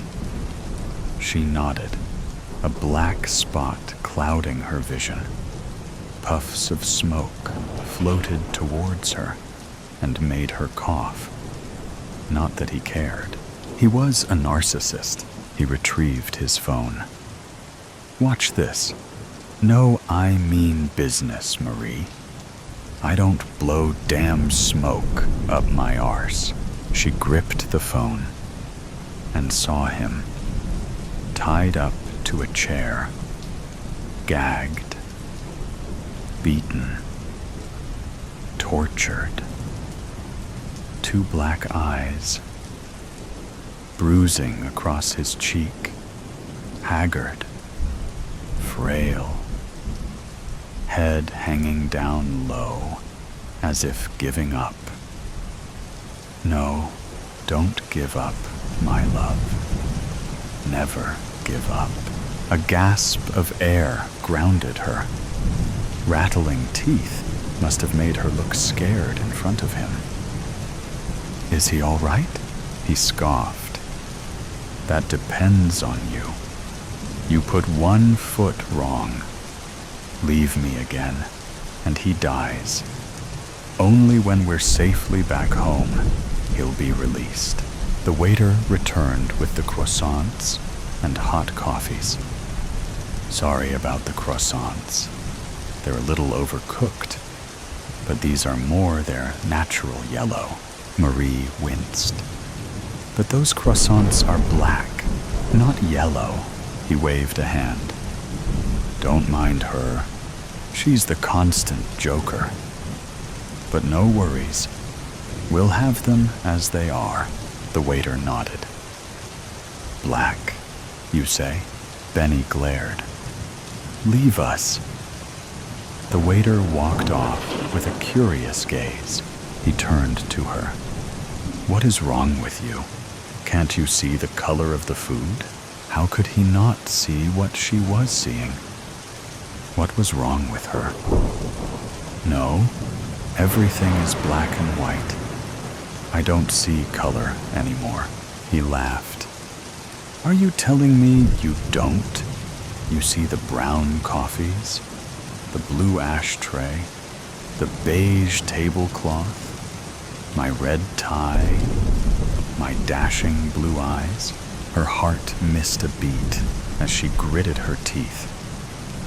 No, I lost sight of color this morning. I woke up like this. Everything is black and white. Interesting, he said. Marie looked past him and spotted the man she'd seen earlier. The one who had given her the note. He was standing by a lamppost, sculling a bottle of beer. Why was he around? He must have been Benny's bodyguard, in case she made a run for it. Marie and Benny stepped inside her hotel room. He pushed her towards the wardrobe. Start packing. Our flight leaves in a few hours. Okay then. She pushed aside her floating tears and steeled herself by pulling out her suitcase from underneath the bed, unzipping it. As if in a surreal world, she pulled clothing off hangers and threw them into the suitcase. She was going back to her prison, away from the love of her life. If only she had been stronger a few years ago, when he had framed her ex-boyfriend, Salvatore, for murder, just so he could be free from prison. She was forced to marry him. Marriage to Benny in exchange for Salvatore's freedom. She had never explained why she'd broken up with him. Had to convince Salvatore she no longer loved him. It had cut her insides, but she had to keep him safe. Salvatore had not given up on her and found ways for them to meet secretly. But Benny always found out about their secret rendezvous. He had put plans in place, made the worst things happen. Benny involved in Salvatore crashing his car, ruining his reputation in business, injuring his friend with a beating by his henchmen, and almost killing him at least twice. Now Salvatore was threatened with death. What more could the creep do? I'm having a shower, he said. She sat on the bed. How could she go back with him? But she had no choice when Salvatore would die if she didn't. Benny's phone lay on the bedside table. Curious, she picked it up and found his recording. Salvatore was still tied to the chair, still tortured and broken. But wait, something was weird about this video.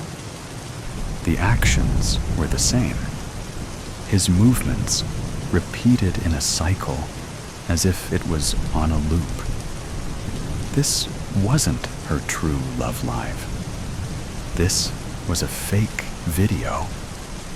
It had to be. Could Salvatore have arranged this? Outsmarted Benny again?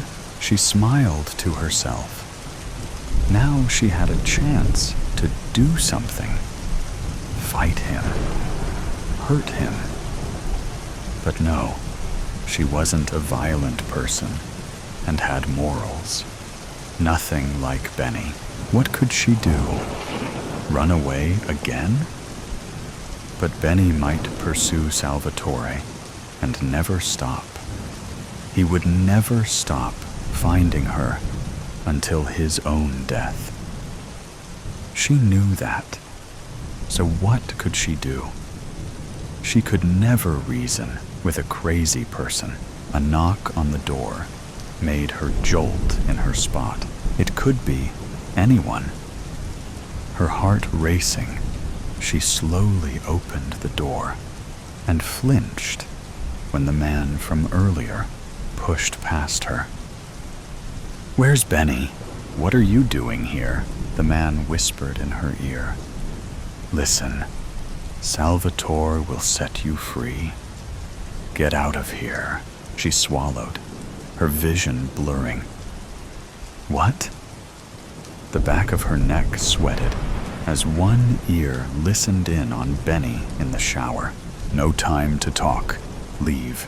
Now. We'll take care of this." She was right. It was a fake recording. He'd escaped. Where is he? The man swung the gun in his hand, scanning past her. "He's closer than you think. Go now." Her heart soared, and a spot of color flashed in her vision. But only fleetingly. It turned black and white again. "What in hell is going on here?" Benny grasped something from his back pocket. "Why are you here?" The man shrugged until reaching his side pocket and shooting towards Benny, who shifted to the side, the bullet grazing his cheek. But Benny pulled out his own gun and took aim.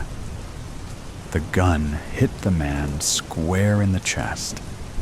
He fell back against the door with a thud. Marie quaked. It was over. No love, no freedom. "You will never leave me. Never, Marie. Get that. Nobody will ever take you away from me. Grab your things. Hurry up." He shifted the strange man's body to the bathroom, blood pouring out of him like a tap. When he returned, Benny shoved her aside and flung the remainder of her clothes into the suitcase. "Now zip it up and let's leave pronto." He sat on the sofa and scrolled through his phone. A call to one of his stupid thugs. Goosebumps swarmed like insects over her arms as a dull ache at the back of her neck made her queasy. This had to stop. Slowly zipping up the baggage. A shuffling sound underneath the bed made her think she was hearing things. But no. She spotted a shoe protruding from the corner as someone glided further to the edge near the bedside table. Salvatore appeared and placed a finger across his lips, hefting a gun. She moved towards Benny, pulled the suitcase off the bed, and retrieved her bag. "I'm ready." Salvatore flung himself in the open and approached Benny with an aim of his gun. "Put your hands up. Now." Benny flinched. "You have a death wish, don't you? You might have got away from my men, but you'll never win this war. I will fight you to the death, Benny. I don't care if I die, so long as Marie goes free. Free from your dungeon. Free from your psychopathic world. You loser." He faced Marie. "Go now. I'll take care of this." She shook her head. "We fight with our hands. Fight to the death." Benny scoffed. "Fine with me." He shoved his pistol inside his back pocket and took a fighting stance while Salvatore did the same. "No, please, Salvatore. Just go. I can't be with you. Benny's my husband. I'm going back to Melbourne with him. Please, leave." "No, Marie, enough is enough." Benny threw the first punch, then another and another, until he went down. He gouged one of Salvatore's eyes and flung his head hard against the carpet. Marie moved. "No, Benny, stop. I'll come with you. Please stop." Benny softened, giving Salvatore the chance to pound into Benny with a blow to the kidney, and then a swift kick in the leg. Lamps overturned, magazines tumbled in the air, and the coffee table shifted. Benny kicked him on the side of his abdomen, and he keeled over. She had to do something. But what? Benny reached for something in his pants pocket. A flick knife. No. He was going to break the rules. Not on her watch. Salvatore attempted to rise when Benny stepped forward. A smirk plastered over his face. He wandered over to him when the knife swung in the air.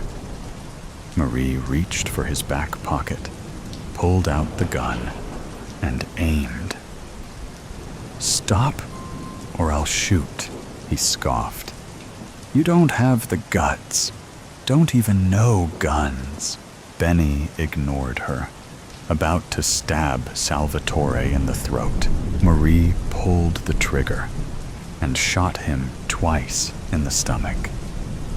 The knife fell, and he dropped like a sack of potatoes. Blood seeped onto the carpet, and she watched and waited for the life force to draw out of him. 3 years of hell. 3 years of watching over her shoulder. 3 years of fearing the lives of her loved ones. Walking quietly on eggshells. Those days were over as the rotten apple drew his last breath. Salvatore shuffled towards her and hugged her. "I love you, Marie. I'm sorry I couldn't protect you from him. You've always protected me." She beamed. "I love you too, Salvatore." She savored the gentle caress of her lover's strong arms around her waist. Her eyes shifted, her surroundings vibrating with color. Nor more colorless world. Reality checked. Maggie stared out the kitchen window, her brow knitted in quiet contemplation as she waited for her coffee to finish brewing. The sun poured through the window, warm and radiant. Yet something felt off. It had rained throughout the night. She recalled the rhythmic pitter-patter against her bedroom window and the wind wailing through the trees. The forecast had called for more storms well into late afternoon. However, outside, the world looked untouched, as if the night's downpour had never happened. She recalled having drinks with her best friends from college last night at the new upscale lounge downtown. Lori had been eager to check out the exclusive rooftop bar, but the rain had forced them to stay inside. Instead, they gathered in one of the lounge's sleek, dimly lit sections, sipping mojitos and catching up. Lori had always dreamed of becoming a corporate attorney, and after years of relentless studying and grueling internships, she had finally landed a position at one of Pittsburgh's top law firms earlier this year. It was all she had ever wanted, and from the way she spoke about it, the long hours and high stakes didn't faze her in the slightest. Sammy and Chloe also seemed to have settled comfortably into their dream careers. Sammy, with her sharp wit and boundless creativity, was making a name for herself in marketing, crafting campaigns for major brands. Chloe, whom she had known since 3rd grade and always the most compassionate of the group, had pursued a career in healthcare, working as a pediatric nurse, the job she had dreamed of since childhood. As Maggie sat there, she couldn't help but wonder if she was the only one still searching for a sense of purpose, trapped in a routine she couldn't escape. Suddenly, the coffee pot beeped, a sharp, cheerful sound, as if proudly announcing the completion of its task. The abrupt noise jolted Maggie from her thoughts, pulling her away from the window. With a sigh, she grabbed the pot and poured the steaming coffee into her oversized pit mug. She and her friends had bought matching mugs from the university shop, a sentimental keepsake to mark their transition from students to University of Pittsburgh alumni. Back then, they had imagined themselves stepping into bright, promising careers, proudly flaunting their school spirit in their new offices. But as Maggie wrapped her fingers around the familiar ceramic, she couldn't ignore the nagging truth. Her future hadn't turned out the way she once envisioned. Maggie took a sip of her coffee and immediately winced at the bitterness, the sharp taste jolting her from her distracted thoughts. She'd forgotten to add the creamer. Heading toward the refrigerator, a realization settled over her. It was Sunday, grocery day. With a resigned sigh, she set down her mug, shuffled to her bedroom to change, then grabbed her purse and keys and headed out the door. The moment she stepped outside, the air was warm and rich with the scent of sun-soaked earth and blooming wildflowers. No trace of petrichor, no lingering dampness on the pavement. It was as if the storm she so vividly remembered had never happened at all. Maggie swallowed, her throat dry and tight. Something was off. She could feel it in her bones. An uncanny sense that the world had shifted on its axis while she slept. She glanced across the street and noticed her neighbors gathered on their lawns, laughing and chatting as if it were a holiday. Odd, she thought. But what unsettled her most was Mr. Burns. The older man was usually a storm cloud of irritation, no matter the day. He'd spent his life working at the same furniture store his great-great-grandfather had built, forever grumbling about long hours and slow employees. Just yesterday, after another exhausting Saturday shift, his voice had carried across the street, complaining about sluggish junior workers, while his wife, Mrs. Burns, stood by the door, nodding in passive agreement, with an umbrella in hand, as he stomped into the house. But today, he was all smiles, chatting with the Morgans and the Wilsons, laughing as if he didn't have a single care in the world. Just then, Mr. Burns looked over, spotted her, and waved. "Good morning, Maggie." "Good morning, Mr. Burns," Maggie said, her voice tinged with bewilderment. He grinned. and called out, "When you get a chance this week, stop by the store. I'll give you a discount on any furniture you want. We just received an investment, and things are really looking up." "Oh, wow, that's wonderful," Maggie replied, trying to mask the confusion on her face. Mr. Burns had never spoken to her before. A grunt or a quick nod was all she ever got. It was always Mrs. Burns who was the social one. Maggie's skin prickled. The hairs on the back of her neck stood on end as she climbed into her car, gripping the steering wheel so tightly her knuckles turned pale. Something definitely isn't right, she thought. First, the weather seemed odd, and now her neighbor was acting like an entirely different person. Maybe it's just me. Maybe I didn't sleep well, and the mojitos from last night aren't sitting well with me.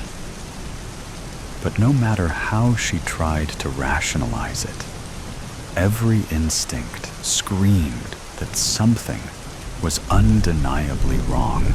The drive to the grocery store was oddly surreal. Streets that normally peppered with Sunday morning traffic were unsettlingly quiet. The few cars she passed moved at an unhurried pace, their drivers smiling and waving as if caught up in some unspoken festivity. Pedestrians strolled along the sidewalks with a light-hearted spring in their step, while dogs pranced happily alongside their humans, tails wagging as if the entire world was enveloped in an unfamiliar sense of joy. As she pulled into the parking lot of Greenfields Market, her unease deepened. The vast stretch of asphalt, usually packed with cars on a Sunday morning, was nearly empty. Only a handful of vehicles sat scattered across the grocery store lot, gleaming under the strangely intense sunlight like polished gems. She cautiously eased into a parking space near the entrance and cut the engine. For a moment, she just sat there, fingers still resting on the steering wheel as she scanned her surroundings, trying to steady her thoughts.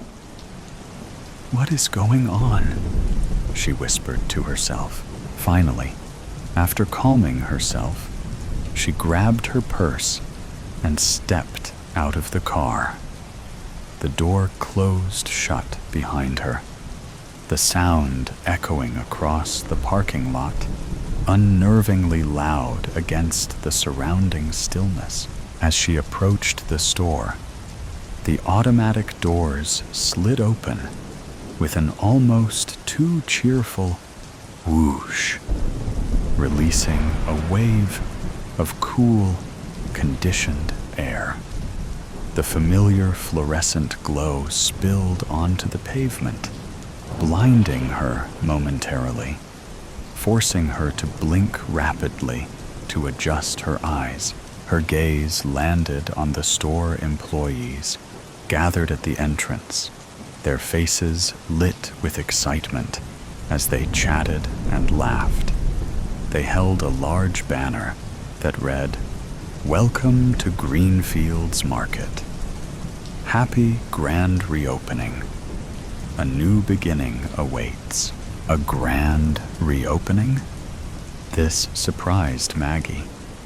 She had been at this store just a few days ago, and there had been no sign of renovations, no announcements, no changes. Nothing to suggest something like this was happening. She forced a smile at the employees as she walked past, gripping her purse handle tightly. Grabbing a cart, she headed toward the produce section, trying once again to shake off the uneasiness rising in her chest. Maggie quickly grabbed her usual grocery items and a few snacks, hurrying toward the register. Despite the small number of customers, the store hummed with an unusual liveliness. As she made her way through the aisles, everything seemed different. The store fully stocked the shelves with fresh produce, neatly arranged in vibrant displays.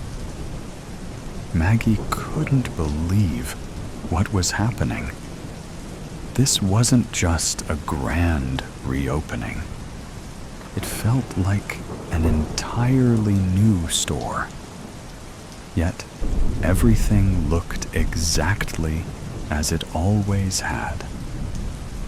As she fumbled with her wallet, she heard someone call her name. "Maggie, so nice to see you today. How are you?" It was Jen from her yoga class. Maggie barely managed a smile as she turned to face her. "I'm good. Just doing a little shopping," she replied, her voice flat with a forced smile. "Oh, I totally get it." Jen chuckled. "I'm getting ready for the week too. Can't wait. You won't believe it, but I got a promotion to regional manager last Thursday. Can you believe it? I'm doing what I always wanted." Maggie froze. "Wait, what? I thought you said you hated your job. You even told me you were looking for something else, even if they offered you a promotion." Jen placed a hand on Maggie's shoulder, her face glowing with excitement. "Not anymore. It's my dream job now, Maggie. Isn't it amazing? It feels like a new beginning." Maggie felt a wave of nausea rise in her stomach. Her head spun, and her heart began to race. This didn't feel right. How could everything change so suddenly? The world felt like it was wrapped in some strange, happy haze. How was everyone so cheerful? They continued sharing a little small talk and hugged goodbye just as the cashier finished ringing up Maggie's items. But Maggie's mind was miles away. As if on autopilot, she barely noticed the total as she grabbed her bags and hurried out. Slipping into her car, she leaned back in the seat, feeling disoriented. What was going on? I need caffeine," she muttered, hoping the words would ground her. She headed to the local cafe, desperate for a mocha to shake the eerie feeling that had taken over her, hoping it would wake her up, both literally and figuratively. As Maggie stepped into the cafe, she was taken aback by the atmosphere. It wasn't the usual hectic, impatient crowd, with long lines and customers in a rush. Instead, the cafe was filled with a relaxed energy. People were chatting casually, laughing, and smiling as they sipped their drinks. Then, out of nowhere, one of her co-workers from the hotel, Tim, walked in. His face lit up with a big grin. Their eyes met, and he waved enthusiastically as he made his way toward her, skillfully weaving through customers who were leaving. "Maggie, how are you?" Tim called out, his voice full of excitement. "I'm hanging in there," Maggie replied, still trying to make sense of the strange energy in the air as he joined the line behind her. Tim worked as a bartender at the hotel and was also an aspiring musician, playing local gigs with his band. "Maggie, you won't believe it." Tim's eyes were sparkling as he leaned in closer. "I just signed a huge deal." "What? No way. Congratulations, Tim," Maggie exclaimed, her surprise matching the excitement in his voice. Tim couldn't contain his joy. "Yeah, my band got signed to a record label yesterday. It's my dream, and it's happening."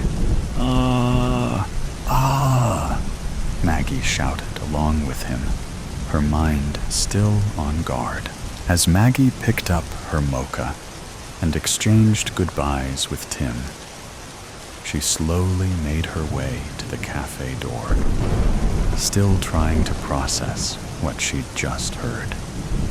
She was genuinely happy for him, but it felt like everyone's life was suddenly falling perfectly into place. Everyone except hers.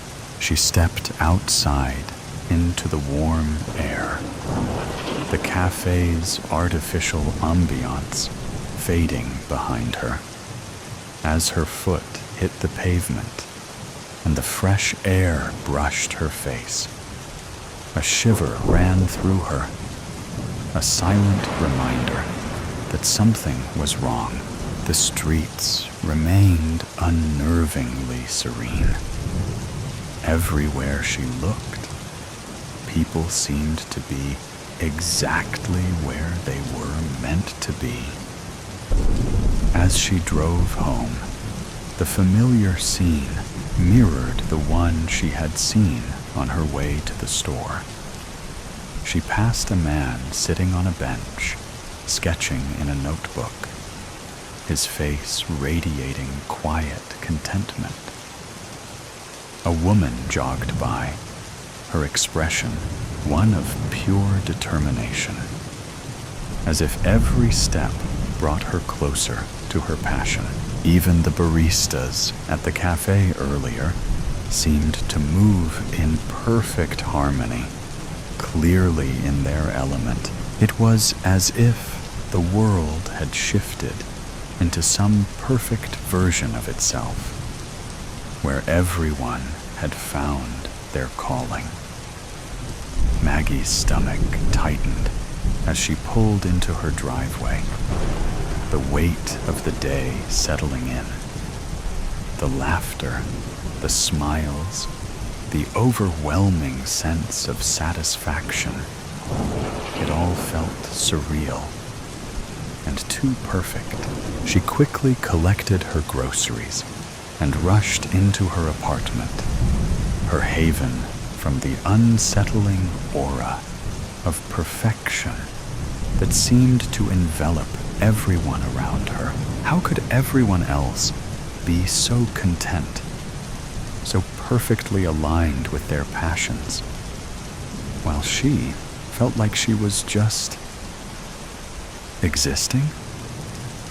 The world outside her window seemed too vibrant, too flawless.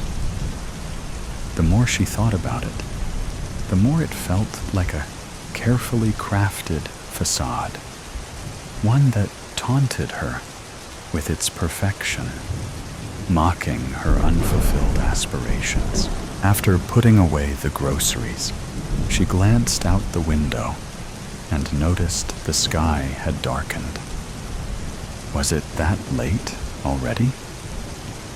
The day had passed in a blur. With a sigh, she turned her attention to getting her uniform ready for work. She mentally ran through her usual Monday routine. Oh, that's right. she reminded herself. I need to meet with Mr. Carrollson about booking the VIP hall for this week's seminar. Since the large banquet hall is undergoing emergency renovations. Are you happy, Maggie? The thought surfaced unexpectedly. Is this really what you want? 2 years from now? 5? 10? The questions lingered, unsettling and impossible to ignore. No, I'm not happy, she whispered at first, then repeated louder. I'm not happy. I'm a 29-year-old front office supervisor, stuck in a monotonous routine, she cried out, her voice breaking as tears spilled down her cheeks. Her voice trembled with frustration as she continued, her emotions pouring out unchecked. This isn't what I wanted. This isn't the life I dreamed of. She dropped to the floor, fists tightly clenched, tears streaming down her face, her voice breaking with every breath. My dreams, my life, everyone around me is thriving, doing what they love, and I'm just stuck. The realization crushed her. The contrast between her stagnant reality and the world's perfect harmony pressing in like an unbearable weight. Seeing her friends last night had left her feeling small, inadequate. They had all progressed into their ideal careers. And when the conversation had focused on her, she attempted to joke and dismiss it with a nonchalant, "Oh, I just changed direction." But the truth was harder to admit, even to herself. Somewhere along the way, ambition had quietly given way to stability. The drive she once had, the fire that pushed her forward, had dimmed, replaced by routine and practicality. And now, as she neared 30, she woke each morning with a dull, persistent ache of regret, haunted by the question, why had I just simply settled for this life? She had long since convinced herself that she was fine, that comfort and security were enough. But were they? Seeing her friends thrive, their eyes alight with passion for the things they loved, had stirred something restless inside her. Do you keep going like this?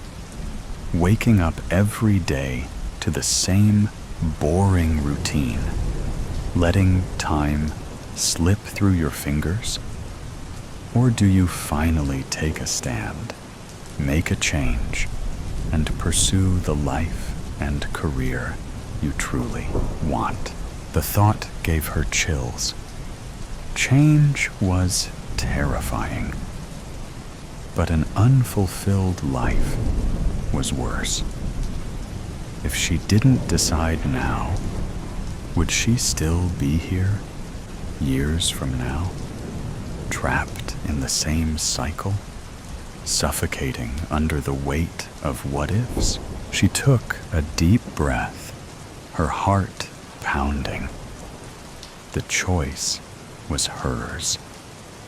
And for the first time in a long time, she was ready to take the steps necessary to make the change.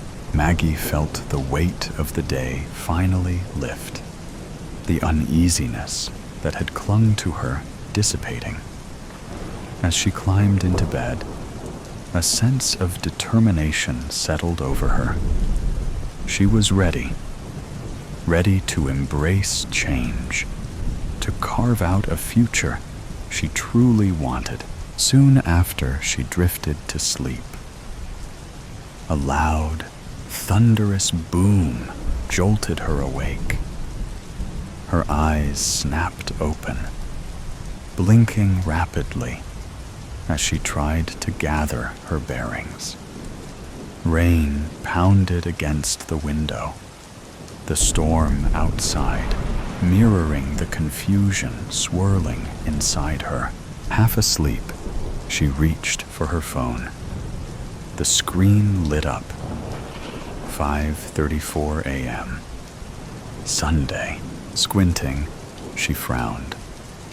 Wait, Sunday? Did I read that right? She gasped, sitting up quickly, her heart racing. That couldn't be right. She had just lived through an entire day. She had gone shopping, talked to Jen, seen Tim, struggled with her emotions. How could it possibly be Sunday morning again? Scrambling for answers, she lunged for the TV remote and turned it on. The menu flashed across the screen. Sunday, 5:35 a.m. Her pulse roared in her ears. Oh, my goodness. Was it all just a dream? She whispered, her mind racing to make sense of it. A breathless, incredulous laugh escaped her. It was all just a dream. A weird, unsettling dream. Yet, as the initial shock settled, another thought took its place. It had felt so real, so vivid, like she had actually lived it. But more than that, it had forced her to confront the very things she had been avoiding. Her doubts, her fears, and her regrets. Seeing her friends had been the catalyst, but the dream had been the wake-up call. Maybe, just maybe, it wasn't merely just a dream. Maybe it was a sign to stop waiting for the world to change for her. There's still time to pursue her dreams and embrace new beginnings. It wouldn't be easy, but it would be exciting. The flash, "You're lucky to be alive, Mr. Henderson." They all told me that.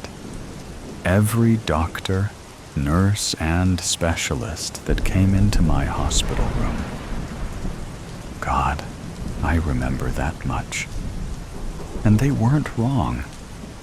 I had flew right out of the windshield of my buddy Dave's car. I hardly remember the night or the accident, but I know we had been drinking, and he was driving. We crashed into another driver at an intersection. No one else survived. I remember waking up the next morning to the beeping of a heart monitor. I remember the look on my wife Rachel's face, her eyes swollen and red from crying, and her telling me over and over again how she thought she was going to lose me. She wasn't in the car with us, and I was thankful for that, because that's the day she told me she was pregnant with our first. I truly was lucky to be alive, and I swore up and down to her that day that I was going to be the husband she deserved. We had hardly been married a year at that point, and I had already messed up so much. But that day, I changed. I made it my life goal for Rachel to always know how much I loved and appreciated her. I went out on less guys' nights and let her go out for more girls' nights. I helped clean the house and cooked dinner on days she worked late. When our second child was born, I took time off work to be with her and help her. When a promotion for her meant more hours, I quit my job to stay home with the kids while she built her career.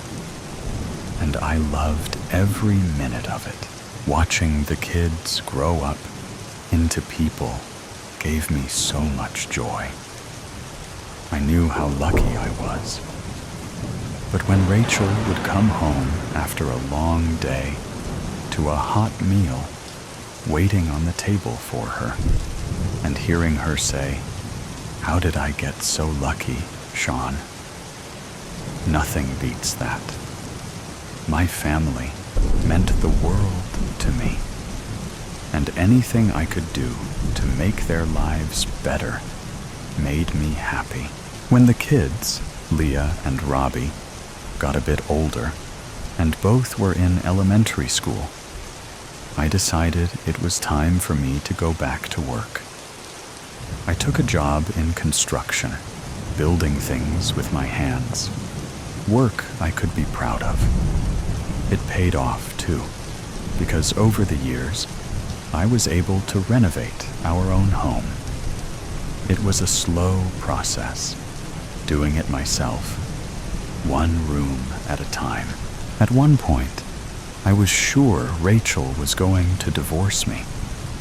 When the back patio project took a bit longer than I had anticipated and left us without a back door for a couple weeks. But she sure has enjoyed the backyard since then. Their smiles were all I needed to keep going with these projects. Leah got her own ensuite bathroom for Robbie, a gaming den in the basement, and Rachel had her dream kitchen. 10 years after we bought the house, it looked completely different. I was proud of the life, the family, and the home I had built. I truly was the luckiest man alive, or so I thought, until the headaches started. The first one happened one evening when I was making dinner. It was just Robbie and I home. Rachel was working late, and Leah was at rehearsals for her high school's play. I was making my famous coq au vin, a dish that took a while to prepare, since I had the extra time. Robbie was sitting at the island doing his homework, so he had to witness the whole thing. I had turned on the oven light so I could take a peek inside, which I guess triggered it. I remember thinking the light was so bright, brighter than usual. And then, nothing. I blacked out. It was only for a couple minutes, but it was enough to spook poor Robbie. I could hear him shouting, "Dad! Dad!" I got up off the floor and reassured him that I was okay. Later, during dinner, when we were discussing what had happened, I could see that Rachel was concerned. She wanted me to go see the doctor, but I insisted I was fine. She made the kids, and I promise that if this ever happened again, we'd call an ambulance, or at least make a doctor's appointment. The second time it happened, it was maybe about 6 weeks later. I was at a job site, and a coworker turned on a floodlight. I could see it getting brighter, and this time I heard a blaring noise, but couldn't make out where it was coming from. Everything went black, and I could hear him shouting my name. He told me I was out for only around 5 or 10 minutes. Again, I insisted I was fine, but my boss gave the rest of the day off anyway and told me to take the following day, too, if I needed it. Not wanting to worry Rachel, I chose not to tell her about it. And like an idiot, I didn't make a doctor's appointment. I went to work the next day and felt great. It was a few months before it happened again. And this time, I couldn't hide it from Rachel because she was there when it happened. It was late, the kids were in bed, and Rachel and I were in the living room. We had just finished watching a movie, and she got up to turn on the lamp. I could hear her talking about the movie, but I was fixated by the light. It got brighter, and I was trying to figure out if it had just moved, or if it was my imagination when the noise started. "What is that noise?" I tried to ask her, but I don't know if all the words came out before it all went black again. When I came back to, Rachel was already on the phone with an ambulance dispatcher. I managed to calm her down enough to agree that the ambulance wasn't necessary, on the condition that I would call our doctor the next morning to make an appointment. Luckily, the dispatcher was on my side, or else I don't think she would have went for it. As promised, I called to make an appointment first thing the next morning. It was scheduled for less than a week away, but I didn't make it until then, before it happened for the last time. All I remember is waking up in the middle of the road and not being able to see anything except bright headlights from a car. My ears were ringing, and the sound of the car horn was fading in and out. I think I heard an ambulance siren and someone calling my name before blacking out again, but it was hard to be sure. When I woke up again, I was in a hospital bed. There was a woman sitting in a chair who looked angry, or maybe annoyed, and it wasn't until she spoke that I even realized it was Rachel. She looked different. Her hair was darker and shorter. I thought I must have been in a coma for a while, and she let her roots grow in. "Welcome back," she told me, but her welcome didn't sound warm. I asked her if I had been in a coma, and she laughed a little before quickly suppressing it. "No, Sean, you were not in a coma." "Ah, Mr. Henderson, there you are." A nurse bustled into the room. "I hope you'll stay with us this time." "What?" I looked at Rachel, who just stared at me, emotionless. "You've been in and out, mostly out, of consciousness for a few hours now," the nurse explained. "Your wife is a lucky lady to still have you here, the luckiest girl alive," Rachel responded, deadpanned. The nurse didn't seem to notice Rachel's lack of enthusiasm and went on to tell me that there were no broken bones or anything major beyond some bruising, and I could likely go home the following morning. Going home is when things really started to not make sense. For one, none of the renovations were done. It was like it was when we first bought it, which prompted me to ask Rachel if I had a job. "You're joking, right?"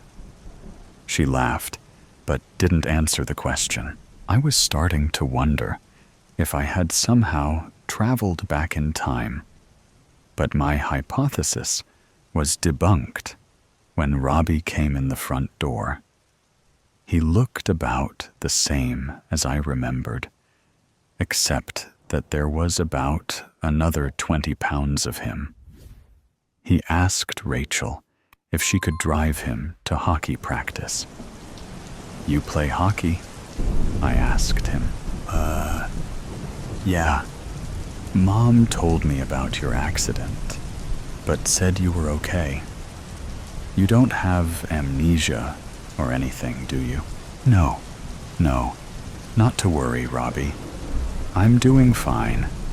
Just a little fuzzy." "Cool," he nodded. "It's just Rob now, though. Mom, are you ready to go? I'm going to be late." "Where is your sister?" I asked, but quickly remembered she probably had rehearsals. "Who knows?" Rachel sighed.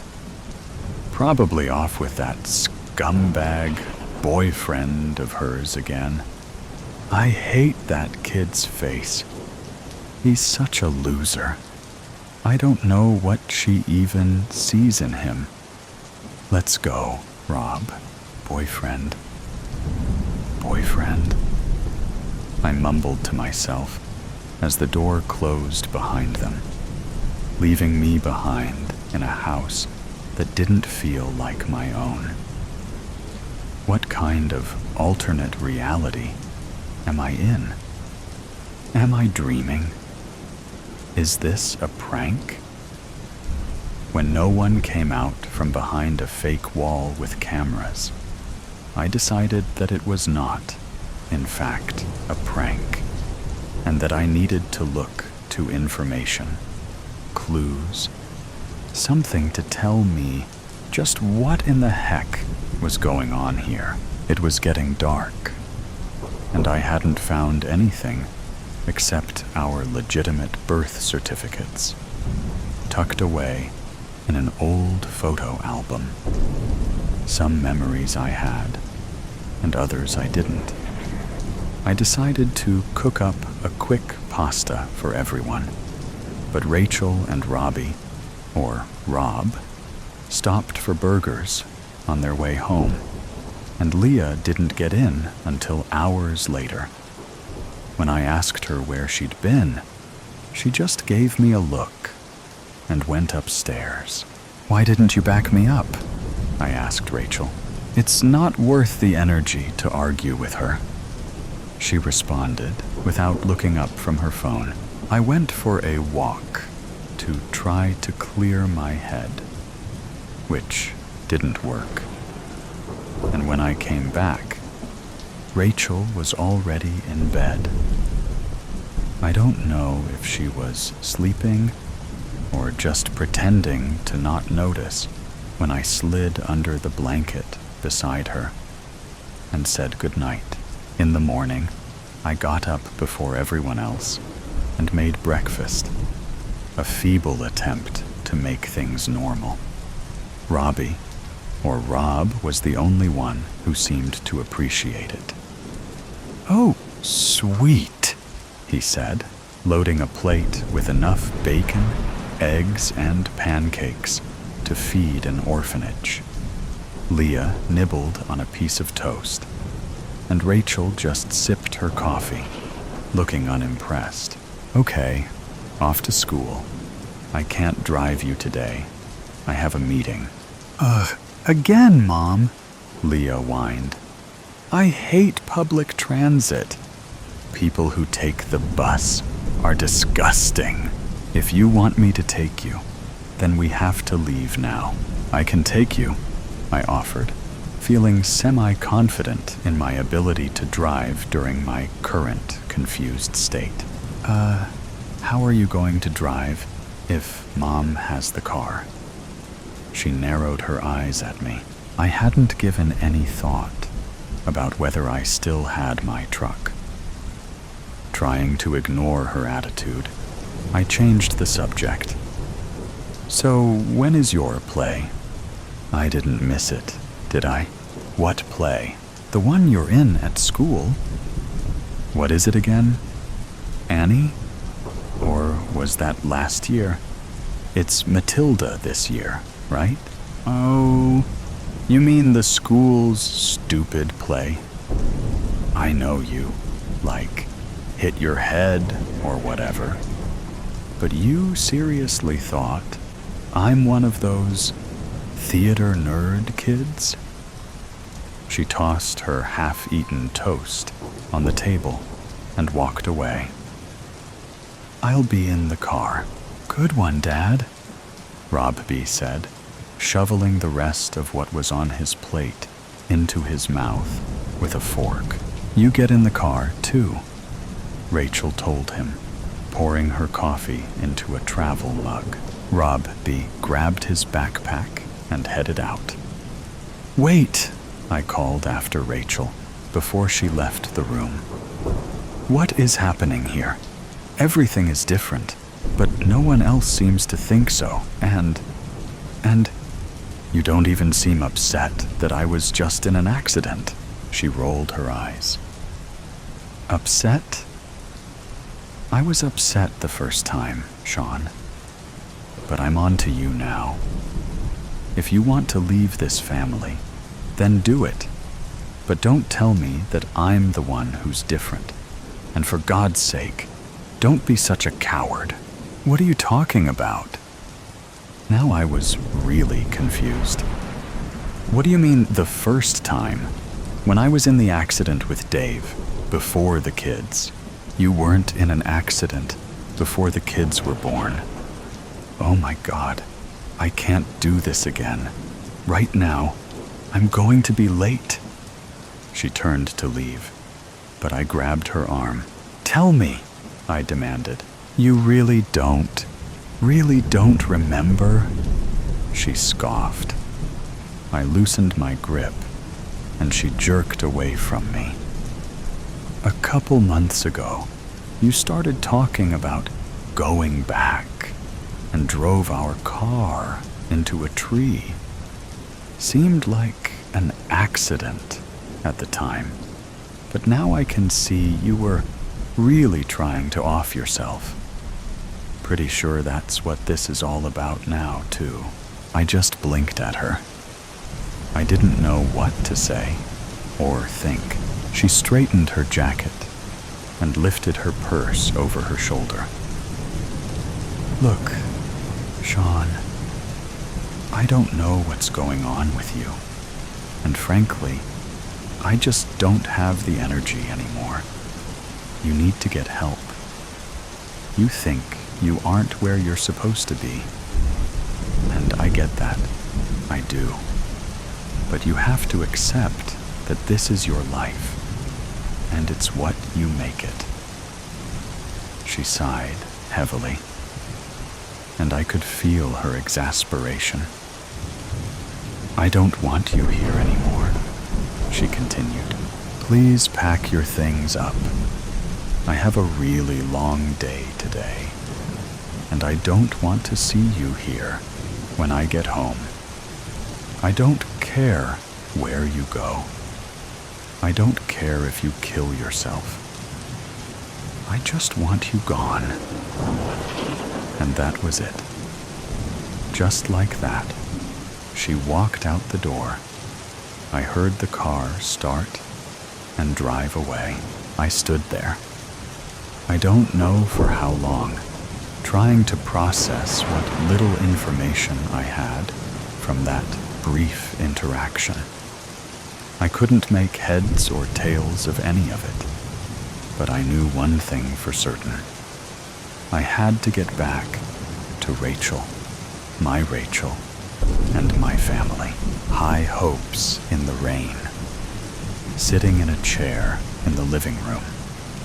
Dave wonders, I know that I have to do something drastic, or nothing will change in our relationship. But what can that be? I was foolish and selfish. I am aware of that now. How do I undo it? He walks to the window and looks out, as if the act would give him an answer. As he scans the surroundings, he sees that it is raining. It is what his grandfather would have called a doozy of a storm. Then he gets an idea. He decides to follow it through, though it might just be foolish to the max. But he feels that it has to be tried. It is desperation time. He goes into the bedroom and puts on what is well known to friends and family to be his favorite sweater, blue with a big maple leaf on the front. Then he goes outside, getting soaked in mere seconds. He thinks once more about the foolish thing that he did slightly more than a week ago. At the very least, this will be yet another punishment, one that he is imposing on himself, one that he feels he deserves. But his hope is that it will change the failing state of his marriage, the event that harmed his marriage. It was a Saturday night, and as usual for this time of year, he was watching a hockey game in which his beloved Toronto Maple Leafs were playing. It was the third period, and the game was tied 3-3. The Leafs had been behind, but had made a comeback to tie the game. Their opposition, the New York Rangers, had just received a tripping penalty. The phone rang, and he wondered whether or not to answer it. But he could still watch the game while listening on his phone.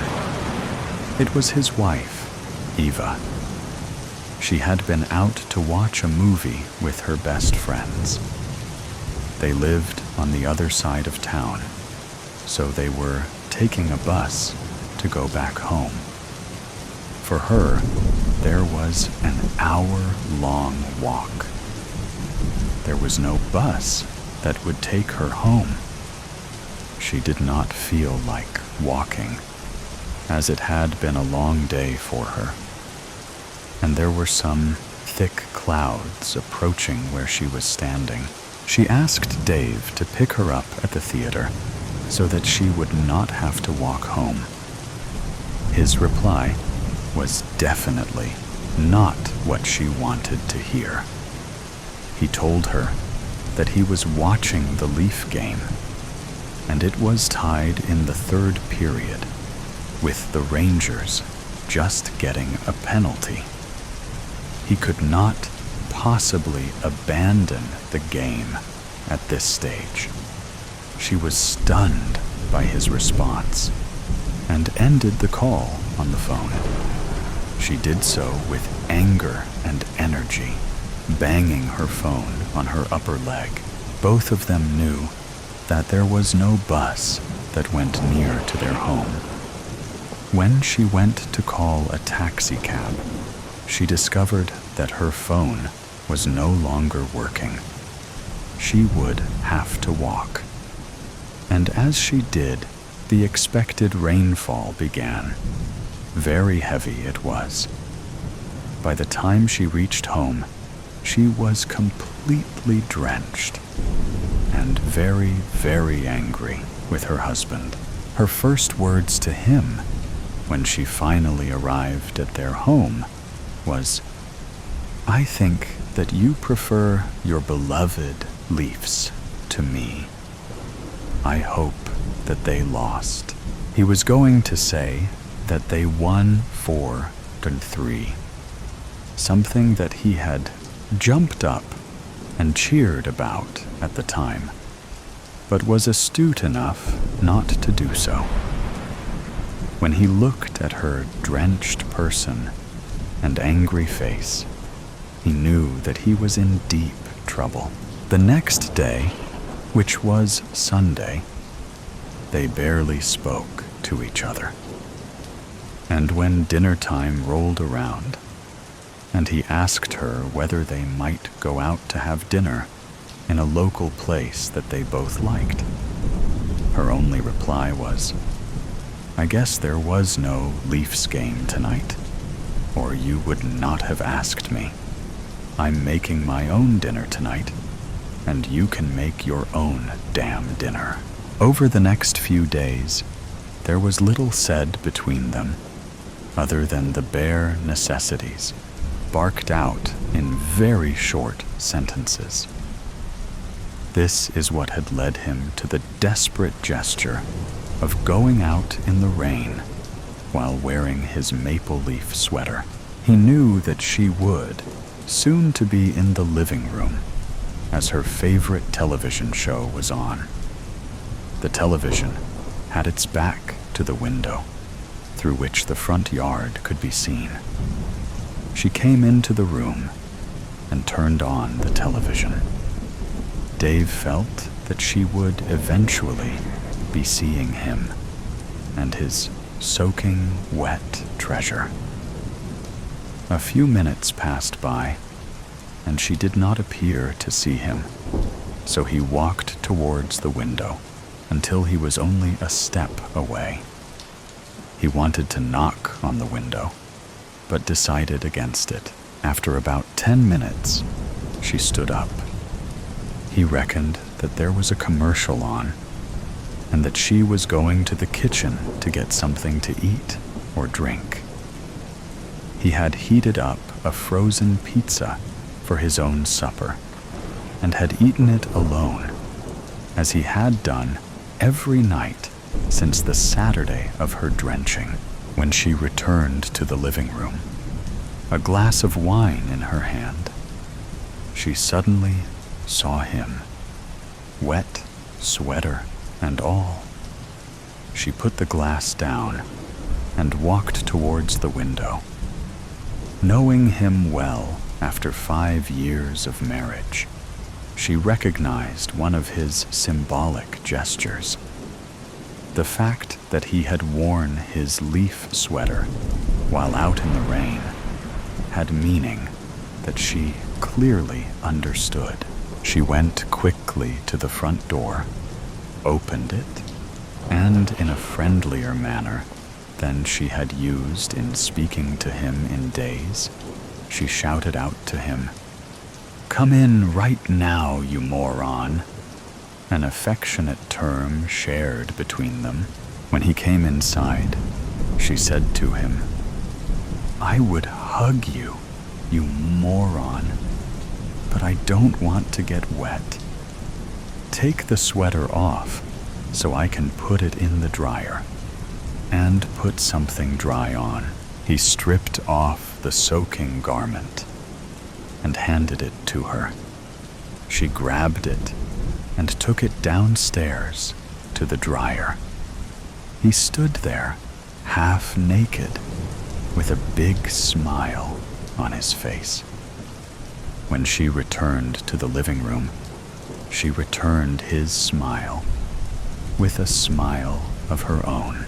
He then said, "I was selfish on Saturday. I am so sorry about that. You are way more important to me than a hockey team could ever be. You are in first place. They are a distant second." This was followed by a mutually engaging hug. Banshee. The soft cushions of the leather couch cradled Kim's sweaty body. Her vision was fuzzy and dark, like looking through smudged sunglasses. She blinked rapidly, hoping to remedy her skewed sight.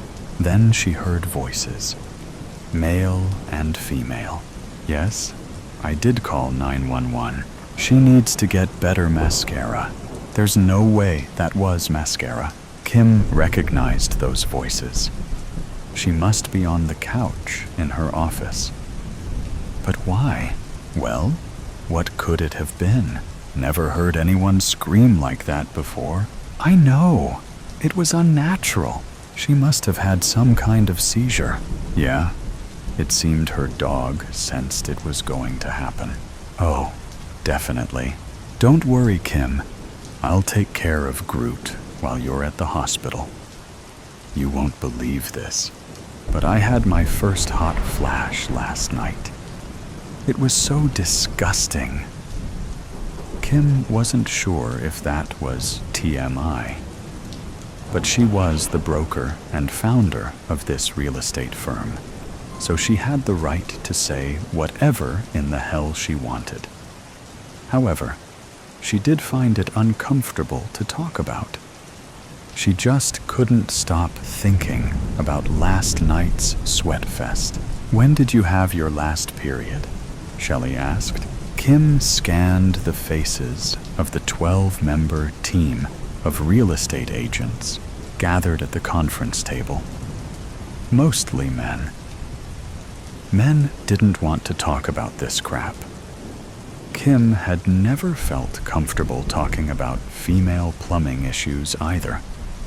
And this was not the time, nor the place, nor the company to speak of such things. She shouldn't have started this conversation. Just not thinking clearly today. Moving on. Jeffrey, you have a new listing? Subject changed. Every day was bring your dog to work day. Kim brought Groot, a 2-year-old male Wheaton Terrier. Other team members brought their dogs as well, and all the canines got along. During the Monday meeting, Groot lay in his bed behind Kim's chair at the head of the table. Suddenly, he started whining, high-pitched and annoying. All conversation stopped. Groot went to Kim and pawed at her lap, still whining. She rubbed his head.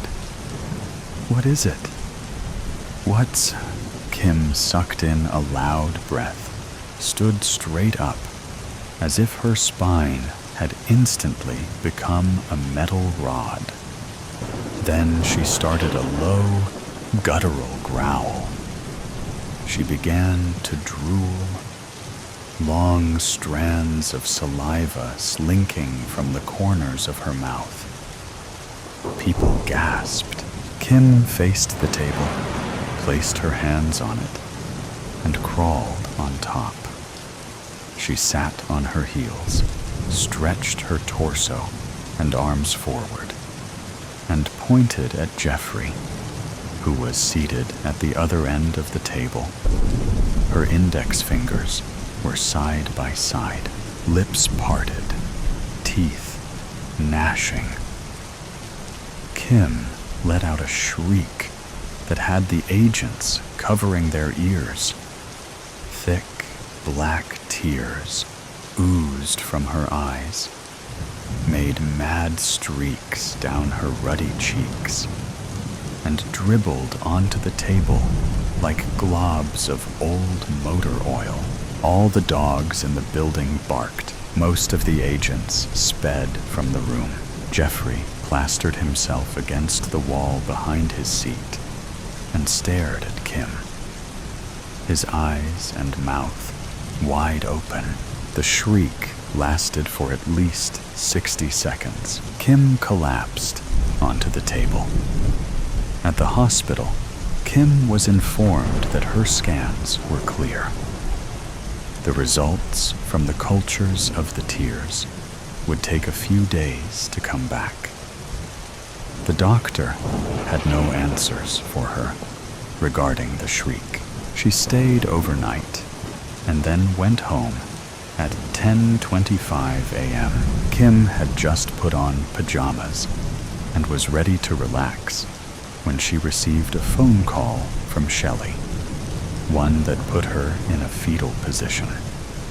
Heading south on I-85 in his very expensive, high-performance BMW, Jeffrey was breaking the speed limit, 10 miles over. It was no big deal, but it was raining. He was in the fast lane, as always, He rarely got to drive his car the way he wanted.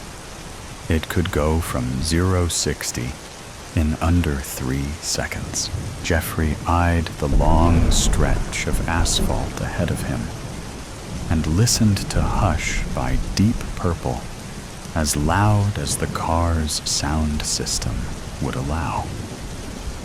He was about to gun it when he saw a sedan slide from the northbound lane, coast through the grassy median, and head straight for him. Shit! Jeffrey stepped on the gas. The sliding car missed him, but wrecked into the truck behind him. Looking in his rearview mirror at the carnage of the colliding metal and glass, Jeffrey yelled, "Holy hell!" That's when he started to lose control of his vehicle, zigzagging, the road water washing up onto his windows from the right and the left. And then everything in Jeffrey's world stopped. At home, Kim sat on her sofa, weeping. Her father sat beside her, hugging her shoulders. "I can't believe this." "I know," said Marcus. Then he let out a hefty sigh. "I have something to tell you." "What?" "It's about your mother." Kim scowled at her father. They never talked about her mother. "It's about her death. You want to talk about that now?" "Yes. It relates to all you're going through." "What? How?" Marcus covered his eyes with his hand. "How do I put this? Your mother suffered from the same affliction you're suffering from now." He looked directly at her. The shriek, the black tears. "You're what is known as a banshee." Kim stared at him as if he had grown another head. "That's not funny, Dad. I'm totally serious. Banshees shriek at people who are about to die. It's why your mother killed herself." She took a good, long look at his aged, hard-lined face. He wasn't lying. She should be mad that he hadn't told her this long ago. She wasn't. Couldn't be. She was too numb and too tired to feel anger toward him. Be prepared. People at work will stare at you. They'll talk about you, wonder things about you, even be afraid of you. Is that what happened to Mom? Yes. She began to cry again. "I'm so sorry, honey."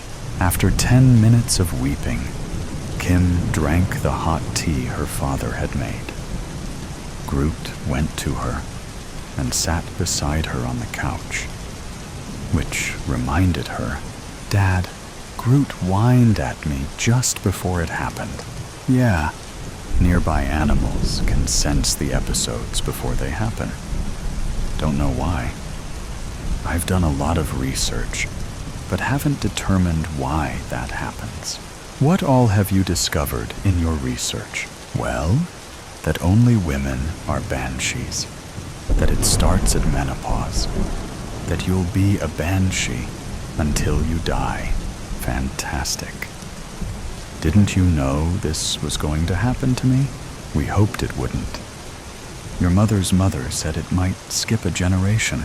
"Hey, well, guess what?" She sipped her tea. "You should have warned me." "I'm so very sorry."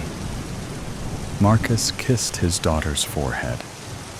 "But seriously, what good would that have done?" Kim thought about that. Her only response to his question was a shrug. Kim stood in the bathroom, blowing her nose. Her father had left a few minutes ago. She was still struggling to process all he had told her, and she was seriously thinking of retiring to avoid everyone at work. she could do it. Then there was Jeffrey to think about. His funeral. Damn it. This was all too much. She had worked so hard to get to where she was in life. A multi-millionaire at age 30. One of the premier real estate brokers in Greenville, South Carolina. Now she was, what? Some kind of supernatural being? Seriously? She had so many things she still wanted to do with her career, her personal life, and perhaps with Jeffrey. Had her mother experienced similar disappointments? Kim began to cry again, but then Groot came into the bathroom and started whining. That high-pitched, annoying whine. And he pawed at her. What the hell? Kim looked at herself in the mirror. Big eyes, gritted teeth, drooling. Then the clear tears became thick and black. She pointed at herself. I wasn't expecting that. And then the shriek.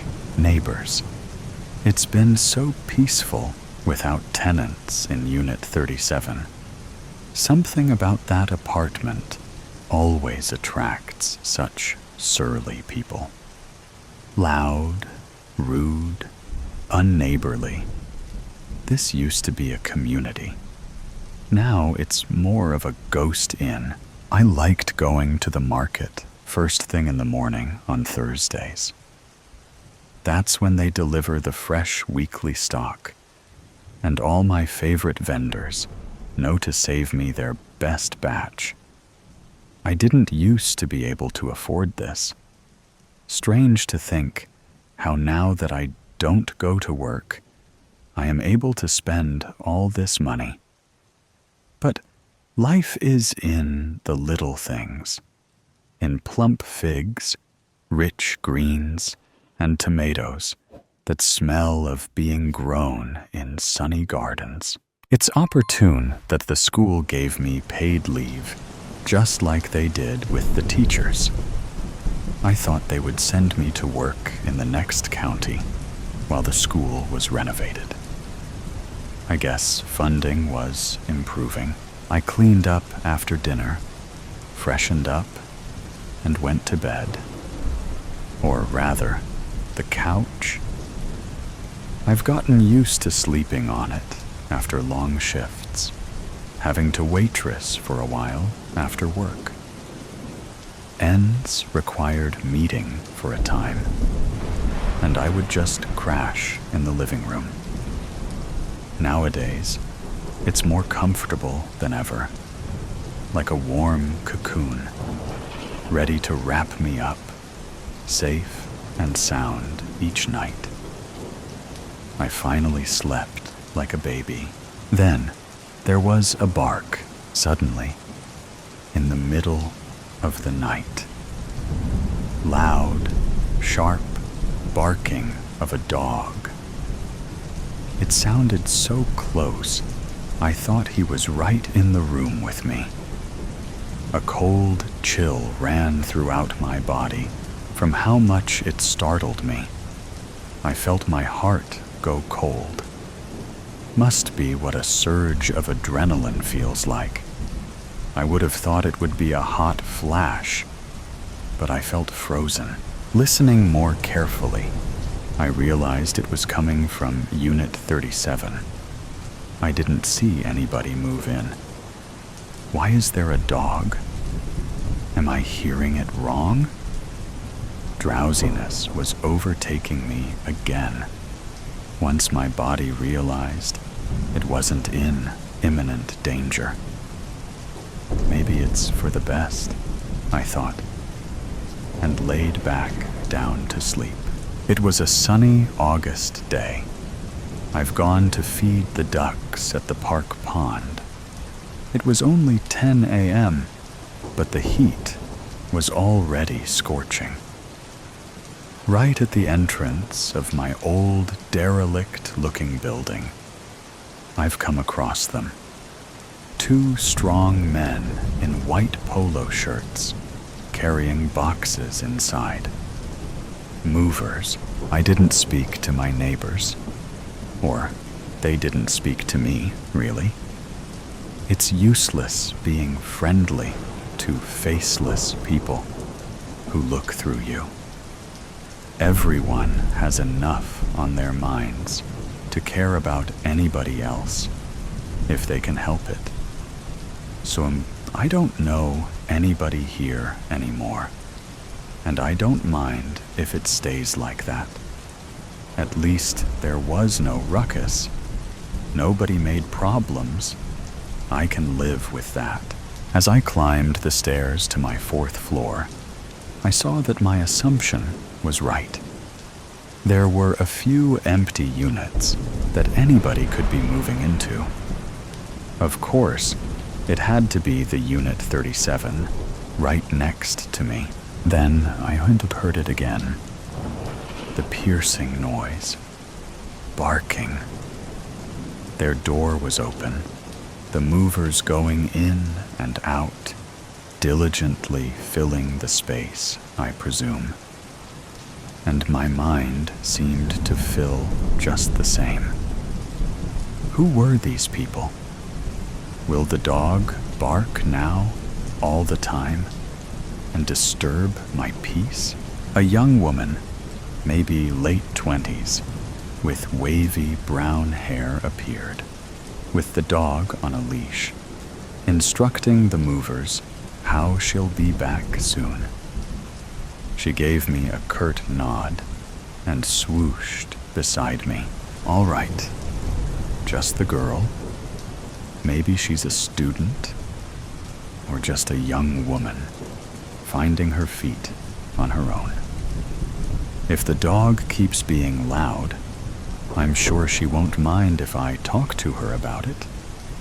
It looked like a young dog. It could learn to behave. In the afternoon, everything changed. He came home, too. The boyfriend. I should have supposed that she had a boyfriend. She was young and beautiful. Why wouldn't she? Why he had to be insufferable that I had no answer to. Days that followed passed in turmoil.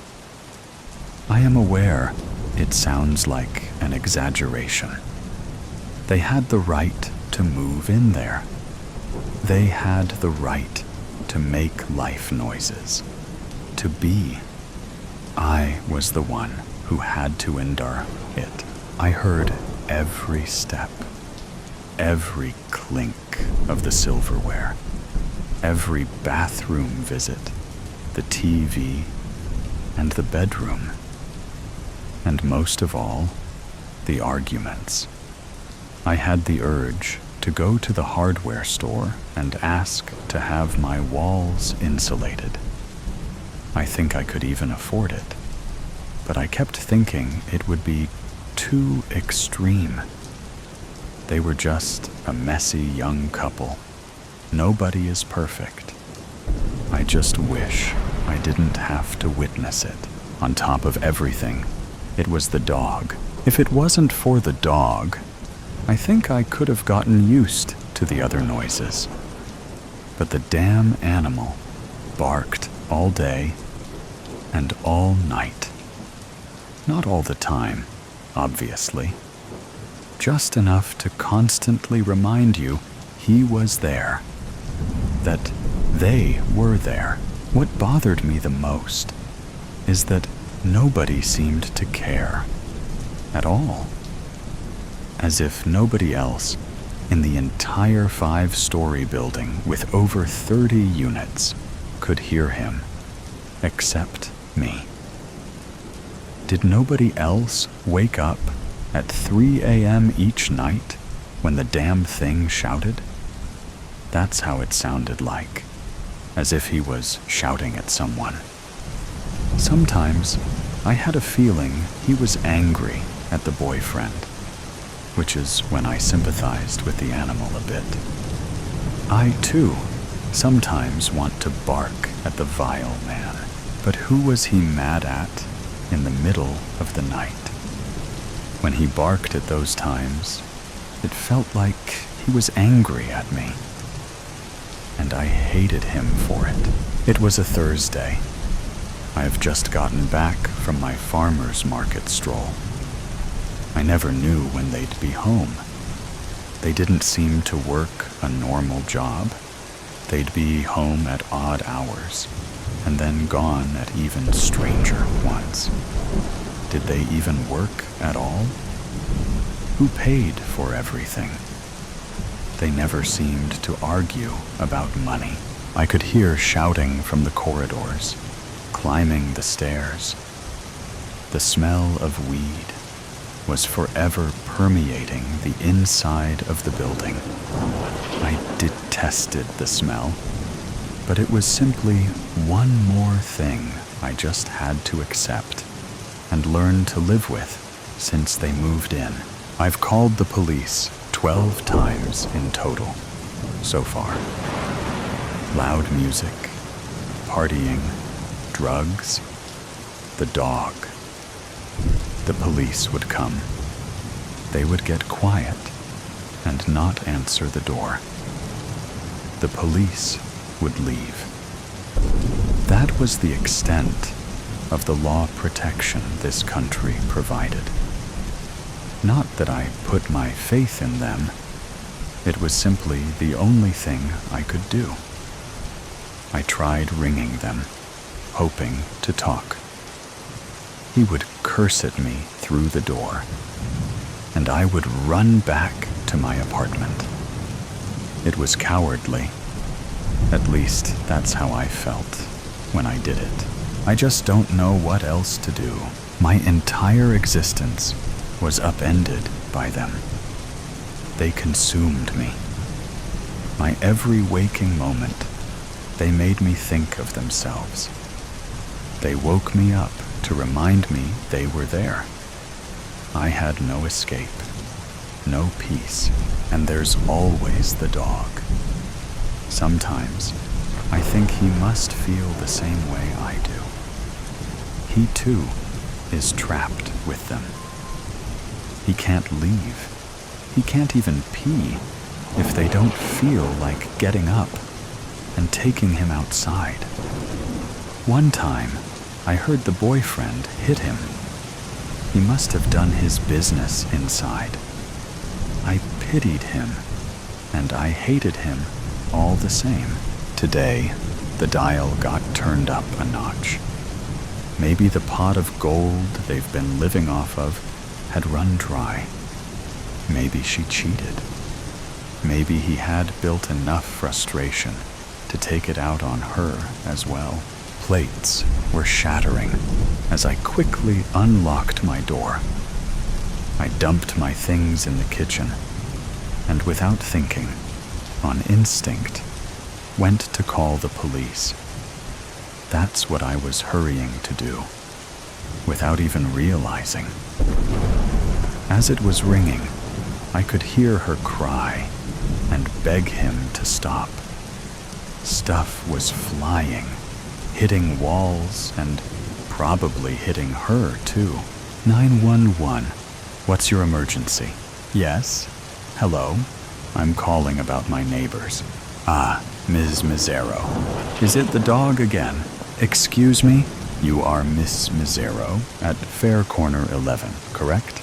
Yes. I have you on record here. You have issues with your neighbors.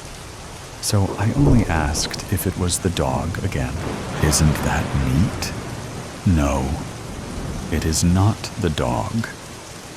Well, it's the human dog, that bastard of hers. He's beating her.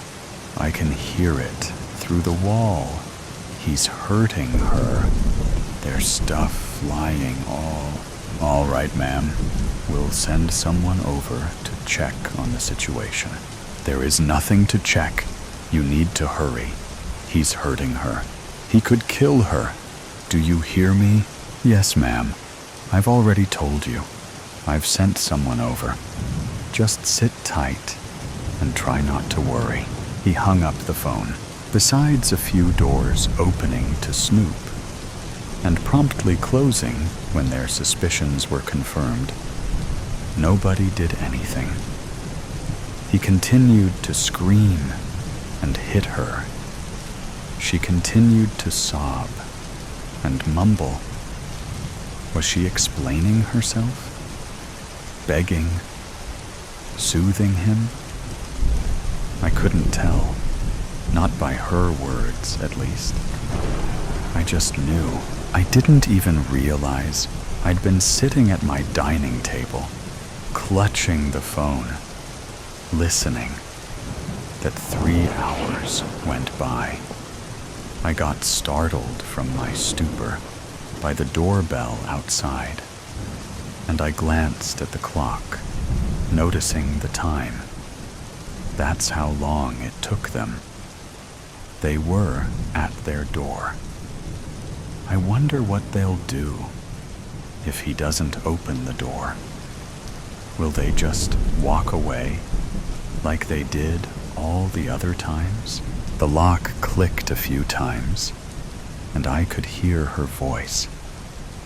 I knew it to be hoarse, but to a stranger, she sounded normal, chirpy even. "Sorry to bother you, miss. We had a complaint from a neighbor.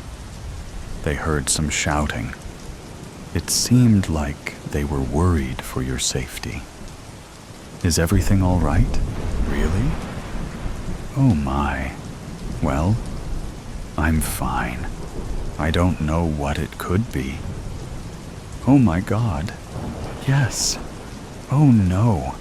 I feel so bad. It's probably the dog. My boyfriend came home. He was away for a few days, and Loki got a little too excited. He's been jumping all over the place. So the dog was making the noise? Yes. Oh my God. Yes. I just remembered.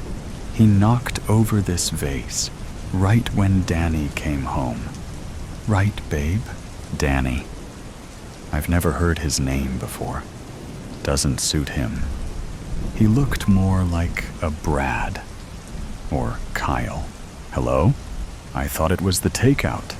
What's happening? I heard him ask the officer. We're just here to make sure everyone is all right here. There were some noise complaints. Oh my God, again? Some people really don't have a life of their own, do they? They all chuckled. The cop. Danny. The girl that was sobbing all afternoon. All laughing. At me. Well, I can see there's no problem here. Just try to keep the noise down at night. And don't let us spoil your afternoon. Have a good one, guys. She lied. What hurt the most was the familiarity of it. I remember lying, too. It seemed that, to the world, my lies were more believable than the truth. She was reminding me, I'm not the only one. They seemed to be more quiet after that. He left and came back late. She only went out briefly to walk the dog. The next day, I woke up with the intense urge to go to the park. I needed to see the pond. I dreamt of the water, the peaceful green vastness. My ducks. Do they remember me? I bet they would like anybody who brings seeds and lettuce, not just bread. I had to go to them. Gathering my things, I went to leave, locking up my door. She just got out too, at the same time. Our eyes locked. She looked swiftly away, but not soon enough. I saw the bruise covered by a thick layer of foundation. It was so ridiculously obvious, it made me think, Did people really not see? Or did the covering up signal to them, it's okay. I want you to not care. I want you to not ask me about it. Look away. I couldn't look away because I now knew. I was sure that cop knew too. Hello? Oh, hi, she answered reluctantly. Off for a walk? Yes. Sorry, by the way. Loki barks at night. I know. I can't get him to be quiet. He notices the pigeons sleeping on the ledges of windows and goes bonkers. Yes, we can talk about the dog, but we can't talk about the man. I'm going to the pond. I feed the ducks sometimes. Would you like to come with me? Oh, that's so sweet. But no, sadly, as I said, Loki only sees birds as snacks. She looked like a girl when she smiled. I see. I could come to tea later. If you're not busy, I'd be delighted. I remembered I had no tea at home. So instead of the pond, I went to the store to get some. The ducks can wait. I made them no promises. I sat around anxiously, waiting for her. Will we be honest? Will she even show? The doorbell rang. We sat, sipping my new rose and hibiscus tea. She chatted about looking for work. She had a degree in economics, a very male-dominated field. She didn't have any girlfriends. She was isolated. So much so, I gathered, that the loneliness made her befriend her strange, middle-aged neighbor who called the police on her all the time. So, your boyfriend works then? I pried. No, actually. He didn't go to school, so he has some savings from a previous job. We decided to live off of those while I look for a good job. We're thinking maybe when we have a family, I could then stay home and he would go back to work. That way, we both have some free time. You expect to have free time when you have a baby? I blurted. I shouldn't rock the boat. There was another, more pressing matter I wanted her to hear from me. I guess you're right. I hadn't thought of it that way. Well, however it ends up being, we're both unemployed for now. Why isn't he looking for a job, then? Same as you. I told you. He wants to have some free time while he can, to find himself. He did work his butt off for 4 years, you know. He earned it. Do you think he earned the right to do that too? She instinctively covered up her cheek with her hand. You see it? Anyone with a pair of eyes can see it. He's not always like that, you know. He's actually really loving. And funny. He hits you. She paused. Yes, you know you need to leave him. I can't. He pays the rent. You'll find a job. You don't need him. I can't. I held her hand in mine. She jolted at my touch, yanking her hand away, with tears in her eyes, looking almost scared. I'm sorry. I don't mean to upset you. She just stared at me with a strange expression. I know I shouldn't be saying things like that. You don't know me, and you don't need advice from a woman you just met. Why are your hands so cold? It's so warm in here. My hands? I was perplexed by her question. That's what she's focusing on now? The temperature of my hands? The souk stared to bark from the inside of her apartment. She sighed. I should go. I think I even left the window open. One of these days, he'll actually catch a pigeon or something. Our discussion now completely deflected to unimportant matters. Once again, I had to let it go. All right. Tell Loki I said he needs to be a good boy. I will. The boyfriend must have come home, and the dog got out of their apartment.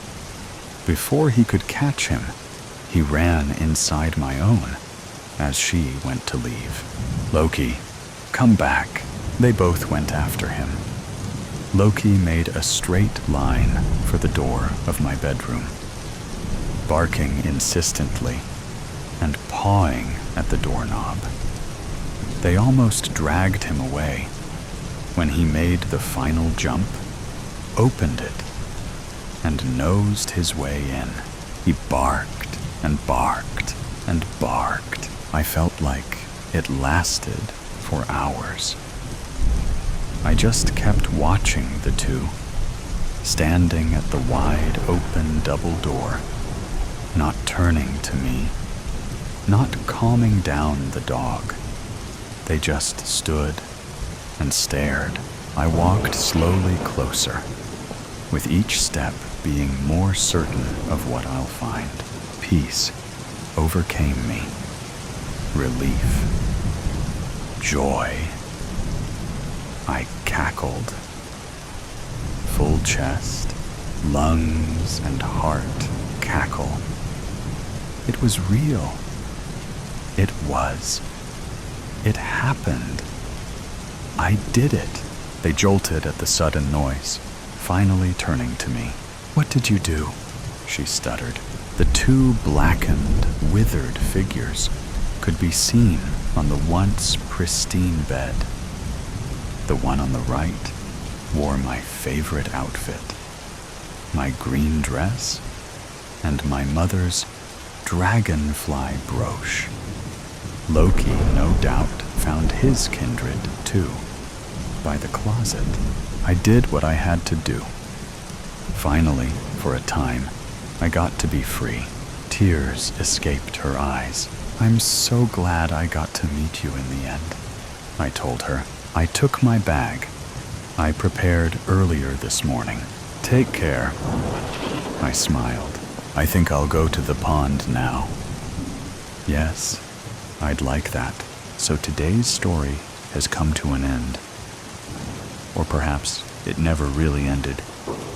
There are mysteries still there, questions still unanswered, and sometimes things that seem to only exist in stories can creep into reality in unexpected ways. Are you sure that when you turn off the sound, everything around you will still be normal as before? Or is there something watching you? Either way, always remember that these are just stories, or at least we want to believe that they are. If you like moments of suspense, tension, and breathlessness, don't forget to follow me so you don't miss the next stories. And next time, when you come back, make sure you are ready, because what awaits you may be even scarier than you thought. See you again, if you still have the courage to continue listening.